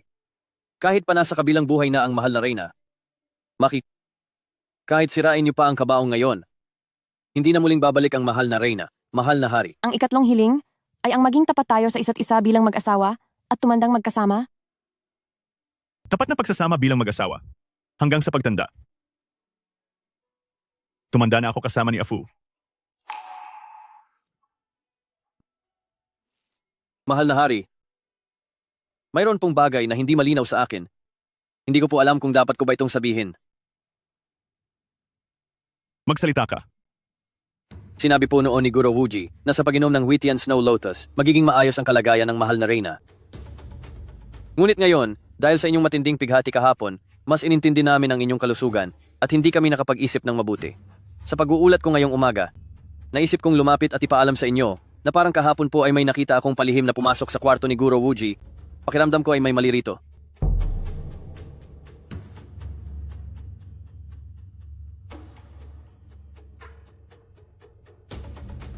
Siyasatin niyo iyan agad.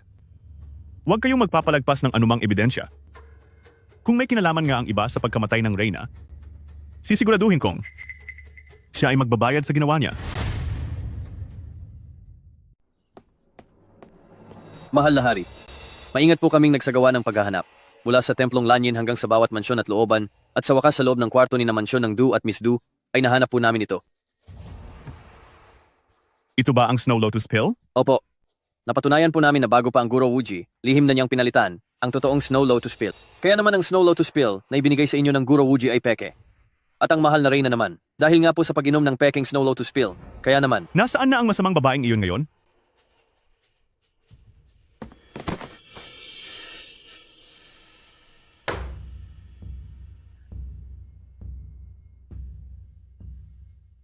Kuya Jin, umakyat ka na sa trono bilang hari. Ikaw na ang may-ari ng buong lupaing ito. Wala na si Yunfu. Karapat-dapat bang dahil sa kanya ay pumuti ang buhok mo sa sobrang pag-aalala sa isang gabi lang? Napakamapangahas mo. Sa harap ng mahal na hari, hindi mo maaaring gawin ang gusto mo. Sumuko ka na at aminin ang iyong kasalanan. Ano namang kasalanan ko ni Du Wanwan? Kung hindi dahil sa masamang babaeng si Yunfu, matagal na sana akong reyna ng palasyong ito. Kahit na sinasabi nilang lahat na hindi ka lalampas ng 30 taong gulang, ay ako ay nakiusap pa rin sa dating hari. Nakiusap sa mahal na inang reyna. Nakiusap sa kanila na ipakasal mo ako sa iyo. Kapag wala ka na paglampas ng 30, nakahanda na ako na sumunod sa iyo kahit sa kabilang buhay, nang walang kahit anong pagsisisi. Pero ano itong ginagawa mo? Ngayon para lang sa masamang babaeng si Yunfu, ay hinahamak mo ako at tinatapon.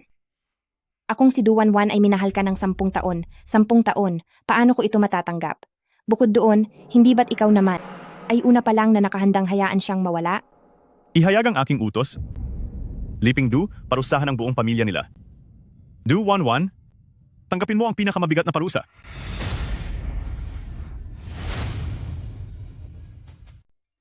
Eto, inumin mo na itong gamot. Mother-in-law, Huwag ka nang tumingin sa paligid, inumin mo na ito. Hindi na ito mabuti kapag lumamig na. bakit ka narito? Bakit? Mapalad ka at nabuhay ka pa. Dapat ay katapusan mo na talaga. Ngunit bago lumabas ang yin parasite sa katawan mo, ay tinamaan ka na ng isang matinding lason. Dapat ay wala ka na sana, pero ang parasite na iyon ang gumawa ng paraan para dugtungan ang hininga mo. Pero dahil wala kang pulso, at naninigas at malamig ang iyong katawan, para ka na talagang wala na. Kung sa panahong iyon, nailibing ka ng mga tao, kahit na pagkalipas ng ilang araw ay mawala ang bisa ng lason at magising ka uli, ay maililibing ka lang ng buhay at maghihintay lang ng katapusan mo sa ilalim ng lupa. Sino ang mag-aakalang itatapon ka lang sa tambakan ng mga wala na? Mabuti na lang at dumaan ako at dinala kita rito. Huwag kang matakot. Ngayon ay panatag kang manatili rito sa piling ko. Tama, kapag nangyari ang gabing iyon, ay tiyak na mawawala o mapaparusahan ang biktima ng parasite. Bakit makokontento si Xiaojin na naghihirap lang ako, imbis na tapusin na ang buhay ko? Ginamit niya ang lahat ng taktika at nagpagod pa sa pagpaplano para lang bigyan ako ng lason. Nakakatawa talaga. May kasalanan din ako rito, hindi ko naipaliwanag sa iyo ng malinaw ang panganib. Nang mapadpad ka sa mundong ito, ibig sabihin ay magsisimulang muli ang lahat.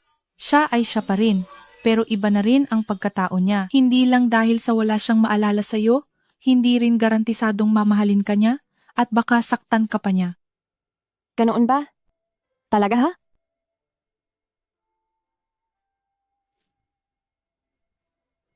Anak, anong nangyayari sa iyo? Iha, anong nangyari sa iyo? Dr. Liu.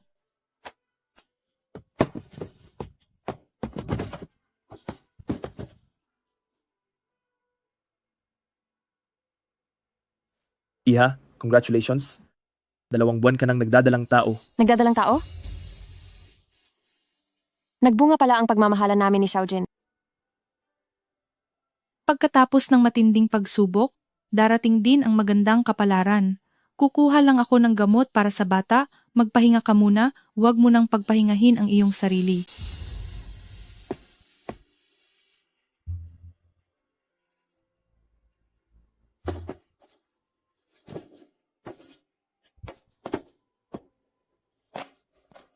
Nabalitaan mo ba?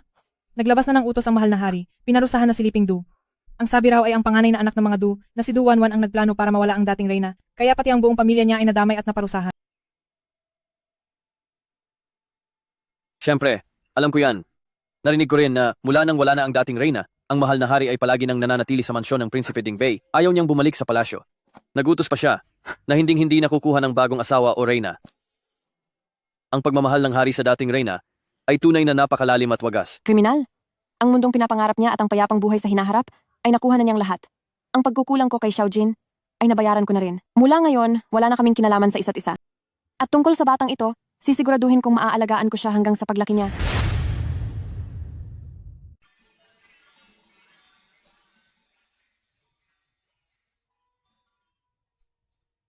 Afu, galit ka ba sa akin? 7 taon na, araw-gabi kitang iniisip.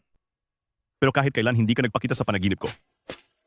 Mahal na hari, Pinatawag kita para muling magpahula. Tingnan mo kung nasaan na ang kaluluwa ni Afu, kung nasaan man siya napunta, at ano ang dapat kong gawin para mapanaginipan ko siya. opo.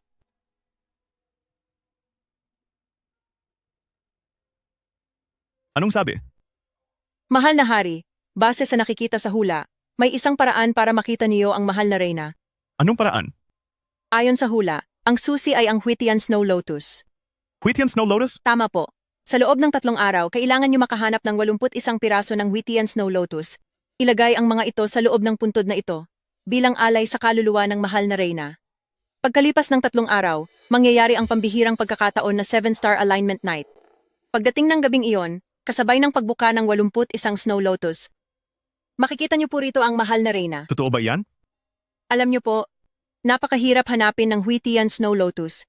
100 piraso lang ang meron sa buong mundo, at ang 7-star alignment sa makalawa ay pambihirang mangyari. Hindi ito dapat palampasin. Kaya naman, kagustuhan niyong makita ang reyna parang pag-abot sa langit. Ngunit, kapag lumipas ang pagkakataong ito, di niyo na siya muling makikita. Basta makita ko lang muli si Afu, kahit pasuungin ko ang pinakamahirap na parusa, gagawin ko. Gaano pa kaya ang 81 piraso ng Snow Lotus? Jaolin,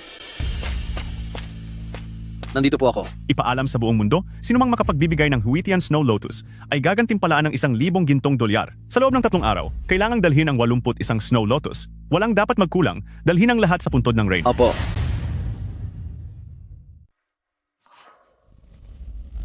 Sa wakas, bubuka na ang lotus na ito. Sabi ng mahusay na manggagamot. Kapag lang nakumpleto ang 81 piraso ng lotus, magagamot na ang sakit ni ina. Kahit na isa pa lang ang lotus na ito ngayon, basta't magsumikap si Sinshin, siguradong maliligtas ko si ina. Tila lumalala ang kalagayan ko. Ang mga lason noong 7 taon na ang nakakaraan, kahit na dahil sa isang aksidente ay nanatili pa rin ang buhay ko, ngunit nanghina naman ang katawan ko hanggang ngayon. Ang panahon na makakasama ko si Shinshin ay paubos na. Ang matandang manggagamot ay madalas na biglang nawawala. Kung wala na ako, kanino ko pa ipagkakatiwala si Shinshin? Singshin!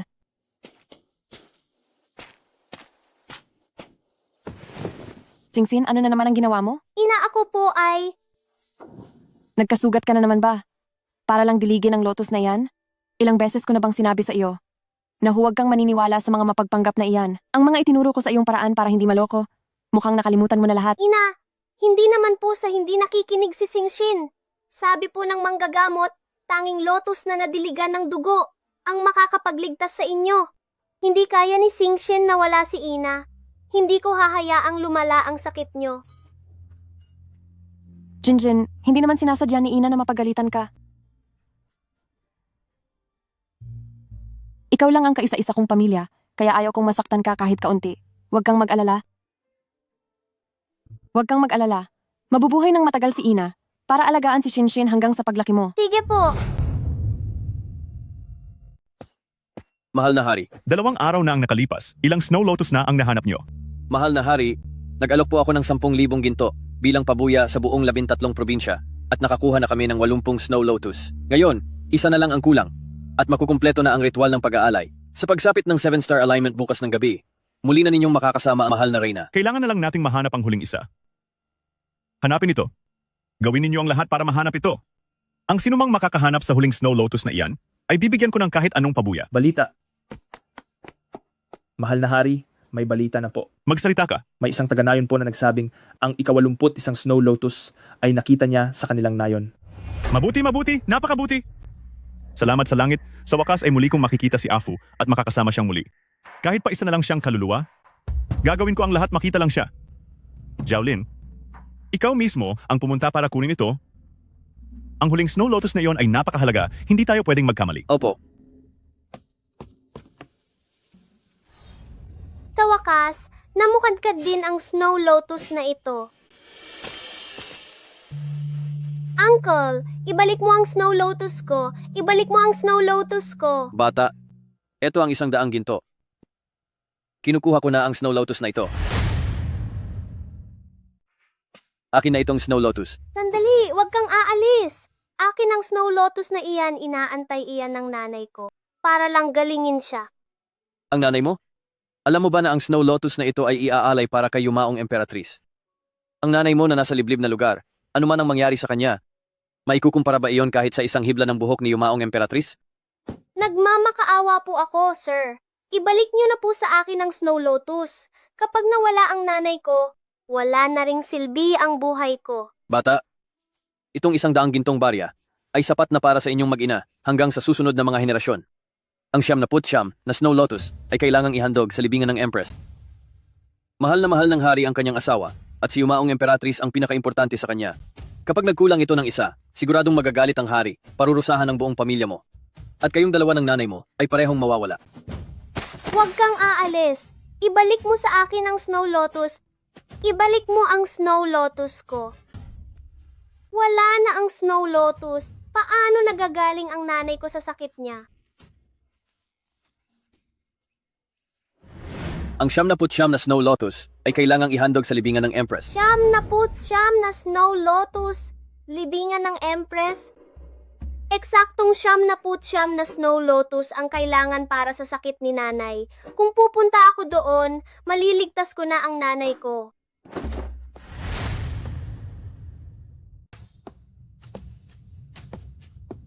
Mahal na hari, Anong balita? ang huling piraso ng Snow Lotus ay nahanap na. Mabuti. Sa wakas ay nahanap na rin. Lahat ng 81 Snow Lotus ay ligtas ng dinala sa libingan ng Empress. Ngayong gabi ay ang gabi ng 7-star alignment. Sa wakas ay makikita nyo na ang kaluluwa ni Kamahalan. Ang 7-star alignment ay napakaiksi lang. Hindi natin dapat maantala ang paglalakbay. Ihanda ang sasakyan, pupunta tayo sa libingan ng Empress. Masusunod po. Afu, matapos ang 7 taong pagkakalayo sa kabilang buhay, sa wakas ay makikita na kitang muli. Shinshin! Shinshin? Ang batang ito, sandali lang siyang lumabas para manguha ng panggatong. Saan na naman kaya nagpunta? Lian, nagtatahi ka ba? Nakita ko sa kalsada ang anak mo kani-kanina lang. May ipinasasabi siya sa iyo. Pupunta raw siya sa libingan ng Empress para ipaghanap ka ng Snow Lotus. Ano? Sa libingan ng Empress? Opo.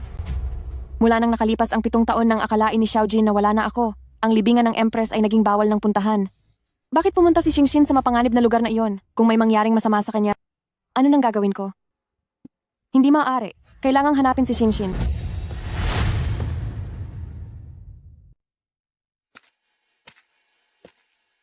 Ito pala ang libingan ng Empress. Mas kahanga-hanga pa kaysa sa tunay na kabundukan at anyong tubig. Ito ang Huitian Snow Lotus. 1, 2, 3, 4. Mayroon ngang 81 piraso. Maliligtas na ang sakit ni inay. Mahal na hari, kakatingin ko lang po sa langit. At mayroon na lang pong 15 minuto bago ang pagsabay-sabay ng 7 bituin. Sa oras na iyon, 81 piraso ng mga lotus ay sabay-sabay na mamumukadkad. Makikita nyo na po ang mahal na reyna.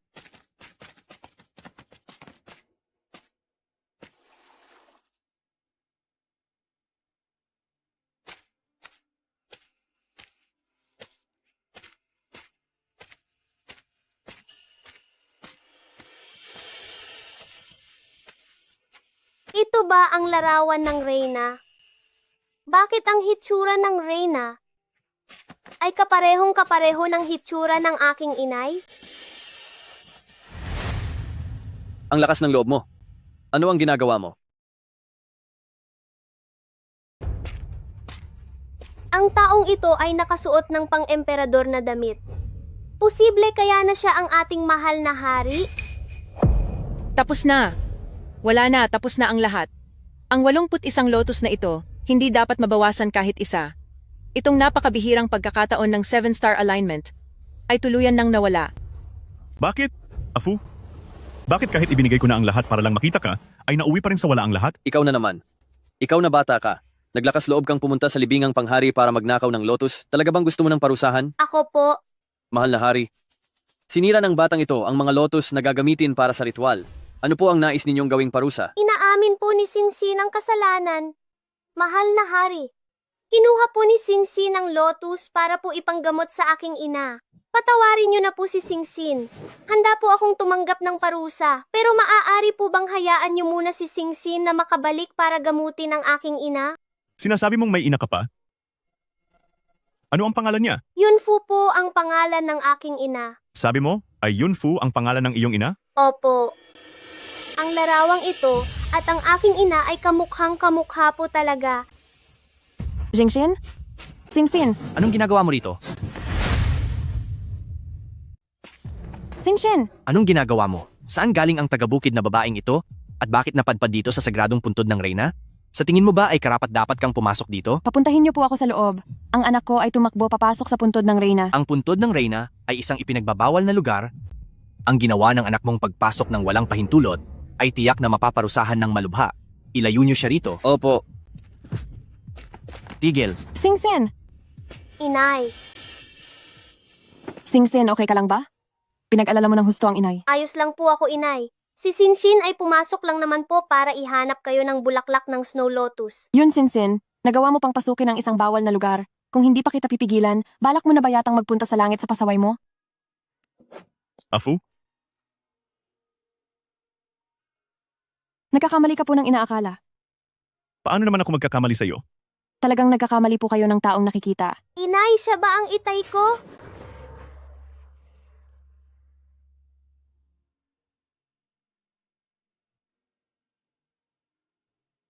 Shinshin, huwag kang mag-alala, hindi siya ang tatay mo. Afu? Ito ba ang ating anak? Shinshin anak, talagang hindi mo siya ama. Kawal. Nandito po kami. Afu, sa pagkakataong ito ay hindi na kita hahayaang makaalis pa sa piling ko. Ibalik ang reyna at ang prinsesa sa palasyo. Xiaojin, kailangan mo ba talagang gawin ito? Ibalik ang reyna sa palasyo at alagaan siyang mabuti. Kapag may nangyaring masama sa kanya kahit kaunti, pagbabayarin ko kayong lahat. Opo. Xiaojin, napakasama mo. Xiaojin, ikaw. Afu. Afu. Wuji.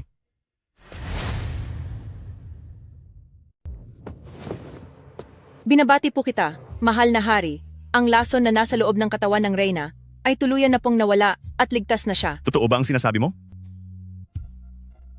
Kung ganoon, bakit si Afu ay mukhang mahina pa rin? Maaring dahil ito sa panganganak ng reyna.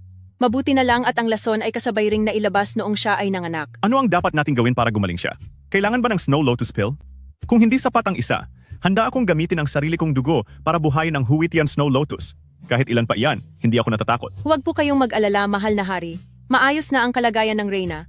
Ngunit dahil sa ilang taon niyang pagkawala, nagtrabaho siya ng husto para mabuhay, kaya ang panghihina ng kanyang katawan ay hindi agad nababawi. Kailangan ko lang bumalik upang gumawa ng reseta para sa kanyang paglakas. At gagaling din siya sa loob ng ilang araw. Kung ganoon, bilisan mo na. Masusunod po.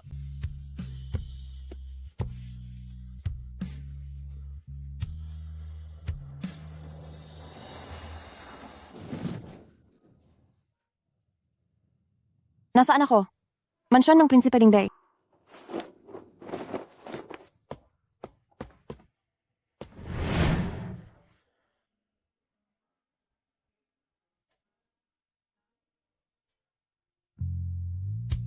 Isang tagay ng alak para sa kasal, pag-ibig na habang buhay, sama-sama sa hirap at ginhawa, sumpang walang iwanan.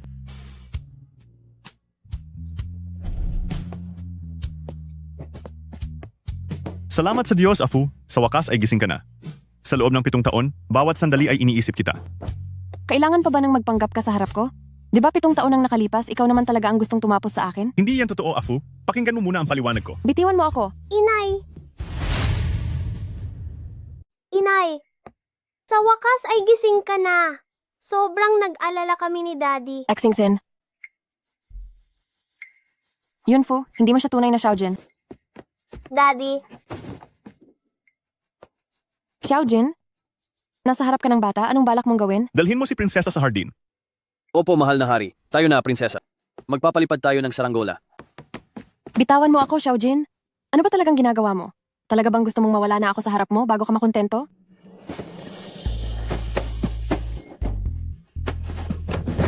Xiaojin, nababaliw ka na.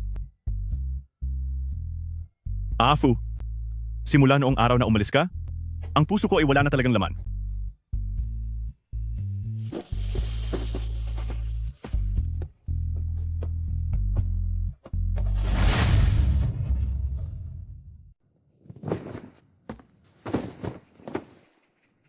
Afu? Sabi ng dalubhasa ay mahina ang iyong katawan at kailangan mong magpahinga ng mabuti. Bata pa si Singshin. Matitiis mo ba na makita siyang sa murang edad ay nag-aalala na sa iyo, araw at gabi?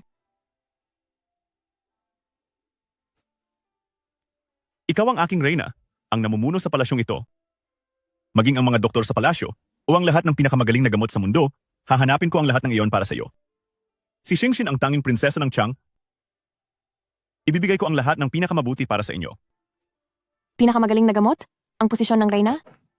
Xiaojin, paano mo nasasabing kailangan ko ang mga bagay na iyan? Afu, makinig ka sa akin. Isang aksidente lang ang nangyari 7 taon na ang nakalilipas, ako. Tama na, Xiaojin. Sige. Kahit na galit ka pa sa akin, naisip mo ba na 1 taon na lang ang itatagal mo? Paano na si Shinshin kapag wala ka na? 6 na taong gulang pa lang siya. Sa tabi ko, siya ay magiging isang kagalang-galang na prinsesa ng Chang. Pero kung aalis ka sa akin, matitiis mo ba na makita siyang maulila sa ina at maghirap sa buong buhay niya? Wala na akong sapat na oras.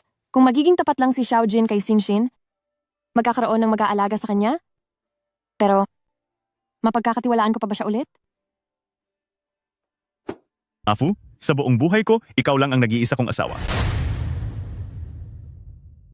Mahal na reyna, oras na po para kumain. Ang mga pagkaing ito ay inihanda ayon sa... Mahal na reyna? Mahal na reyna? Nawawala ang mahal na reyna.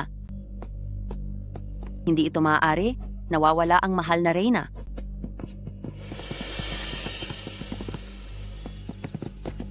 Xiaojin, ibinigay ko na ang lahat ng kaya ko noon.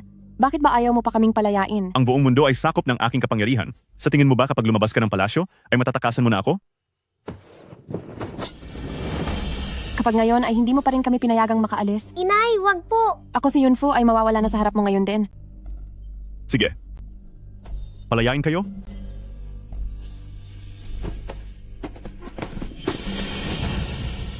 Kapag nagkasala kang iwan ng palasyo, isasama ko ang anak mo sa pagpaparusa sa iyo. Xiaojin, kahit ang mababangis na hayop ay hindi nananakit ng sariling anak. Anak mo rin si Shinshin? Paano mo nagagawang gamitin ang buhay niya para lang takutin ako? Daig mo pa ang isang masamang hayop. 3? 2? Inay, natatakot po ako. 1. Xiaojin, isa kang hibang. 7 taon na akong ganito. Singshin, kahit hindi pa matalim ang punyal na ito, ay mapanganib pa rin ito. Kaya sa susunod, ay hindi mo na ito maaaring paglaruan. Opo, Ama. Kapag nasaktan ka, masasaktan din ang damdamin ni Ama. At isa pa, ang pag-arte ni Shinshin kagabi para kay Ama ay talagang mahusay. Ano man ang mangyari, sa wakas ay napanatili natin dito ang iyong ina. Alam kong ginawa ni Ama ang lahat ng paraan para hindi umalis ang ina dahil ito ay para mapagaling ang kanyang karamdaman. Laging tutulungan ni Sinsin si Ama. Napakabait ni Sinshin. Huwag kang mag-alala. Ibibigay ni Ama ang lahat ng mayroon siya para siguradong mapagaling ang sakit ng iyong ina. Pero Ama, hindi mo pwedeng pilitin ng isang tao na mahalin ka. Hindi po ba kayo natatakot na magtanim ng galit sa inyo si Ina balang araw? Pagmamahal man o? Galit ang kanyang maramdaman? Nawala na siya sa akin noon? At hindi ko hahayaang mangyari iyon sa ikalawang pagkakataon.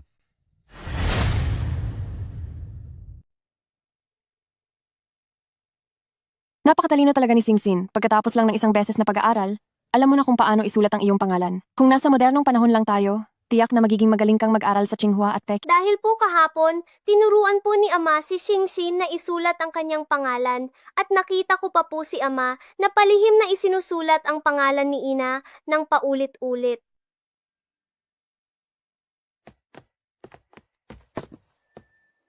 Salamat. Ang mahal na hari po ay talagang nagmamahal sa inyo ng wagas. Ang mamahaling Snow Lotus na ito ay ginawa lamang niyang ordinaryong dekorasyon para malibang kayo, mahal na reyna. Mamahalin? Bagamat hindi nga karaniwan ang Snow Lotus na ito, pero kahit sa bundok kung saan tayo dating nakatira ay tumutubo ito, talaga bang napakabihira nito? Opo, totoo po iyan. Sabi po ni Guro Wuji, ang Whitian Snow Lotus na ito sa buong mundo ay hindi hihigit sa ilang daang piraso at lalong mahirap itong pabulaklakin. Kung gusto pong pabulaklakin agad ang Snow Lotus, kailangang diligin ito gamit ang sariling pagsisikap loob ng 7 araw. Hindi lang iyon, ang taong magbibigay ng lahat ay dapat manalangin ng may katapatan. Kung hindi, kahit maubos pa ang kanyang lakas, maaaring hindi pa rin mamukadkad ang Snow Lotus. Ang sariling lakas. 7 araw na tuloy-tuloy na pag-aalaga. Afu? Huwag ka sanang mag-isip ng masama. Kagabi ay hindi ako nakipagkita sa kahit na sinong Miss Du. Mahabang kwento ito. Pagbalik ko rito, pagkalipas ng 7 araw, ipapaliwanag ko ang lahat sa iyo. Pagkalipas ng 7 araw, saan pupunta ang mahal na prinsipe? Afu? Maghintay ka lang dito sa mansyon sa aking pagbabalik.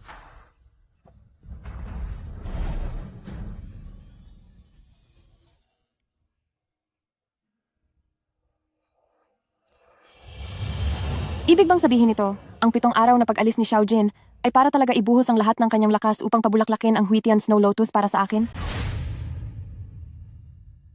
Posible kaya noong umalis si Xiaojin sa loob ng 7 araw, na ginamit niya talaga ang sarili niyang dugo para maalagaan ang Huitian Snow Lotus para sa akin? Imposible. Basta't makasama niya ako sa kama, matatanggal na ang lason sa katawan niya. Kaya paano niya magagawang gumamit ng ganoon kadelikadong paraan para iligtas ako? Mahal na Reyna, dadalhin ko lang po si biyayang prinsesa sa kabilang silid para matulog. Sa kabilang silid? Bakit? Hindi ba't palaging si Shinshin ang katabi kong matulog? Dahil pinatatawag po kayo ng hari sa kanyang silid ngayong gabi. Ipapatatawag? Sa silid? Opo, mahal na Reyna, ito po ang utos ng hari. At para na rin kay biyayang prinsesa, mas mabuti pong maghanda na kayo at magbihis para sa gabi. Gaya ng inaasahan, napaka-selfish talaga ng mga lalaki. Kinagamit pa ang sarili niyang anak para takutin ako. Pero kung hindi ako pupunta, ang walang hiyang si Xiaojin na iyon ay gagamitin na naman si Shinshin para bantaan ako. Hayaan na nga, isipin ko na lang na malas lang talaga ako. Sige, tara na. Halika na, biyayang prinsesa.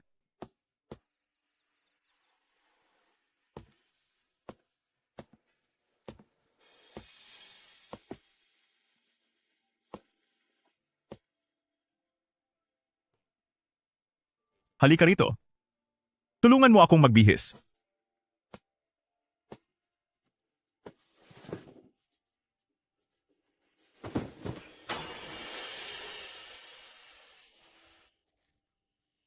Ang sugat niya na ito. Huwag mong sabihin dahil nga talaga.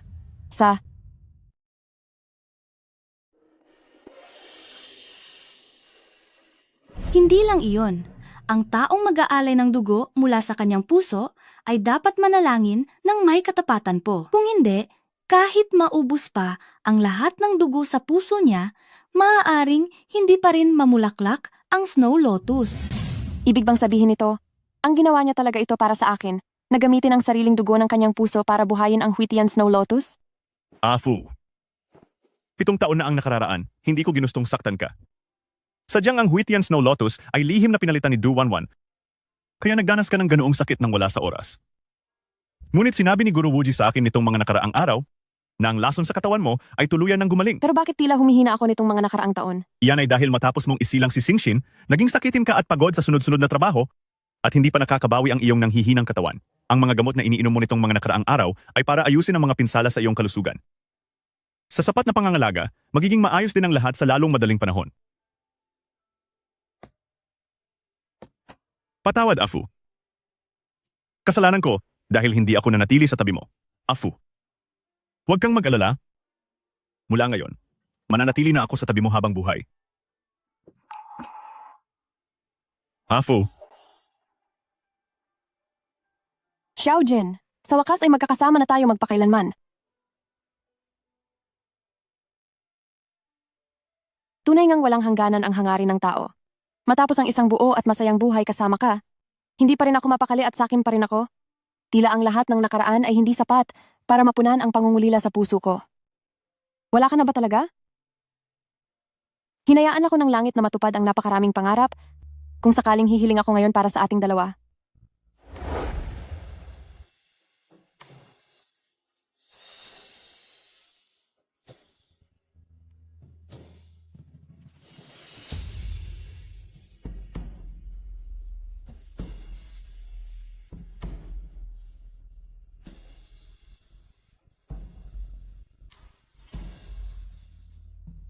Afu,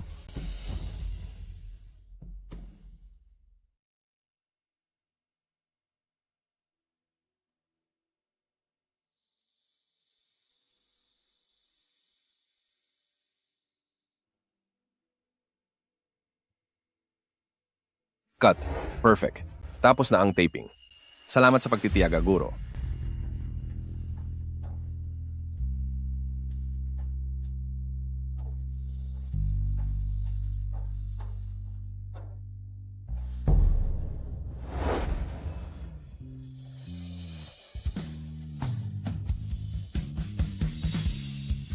Teka muna. Xiaojin! Xiaojin!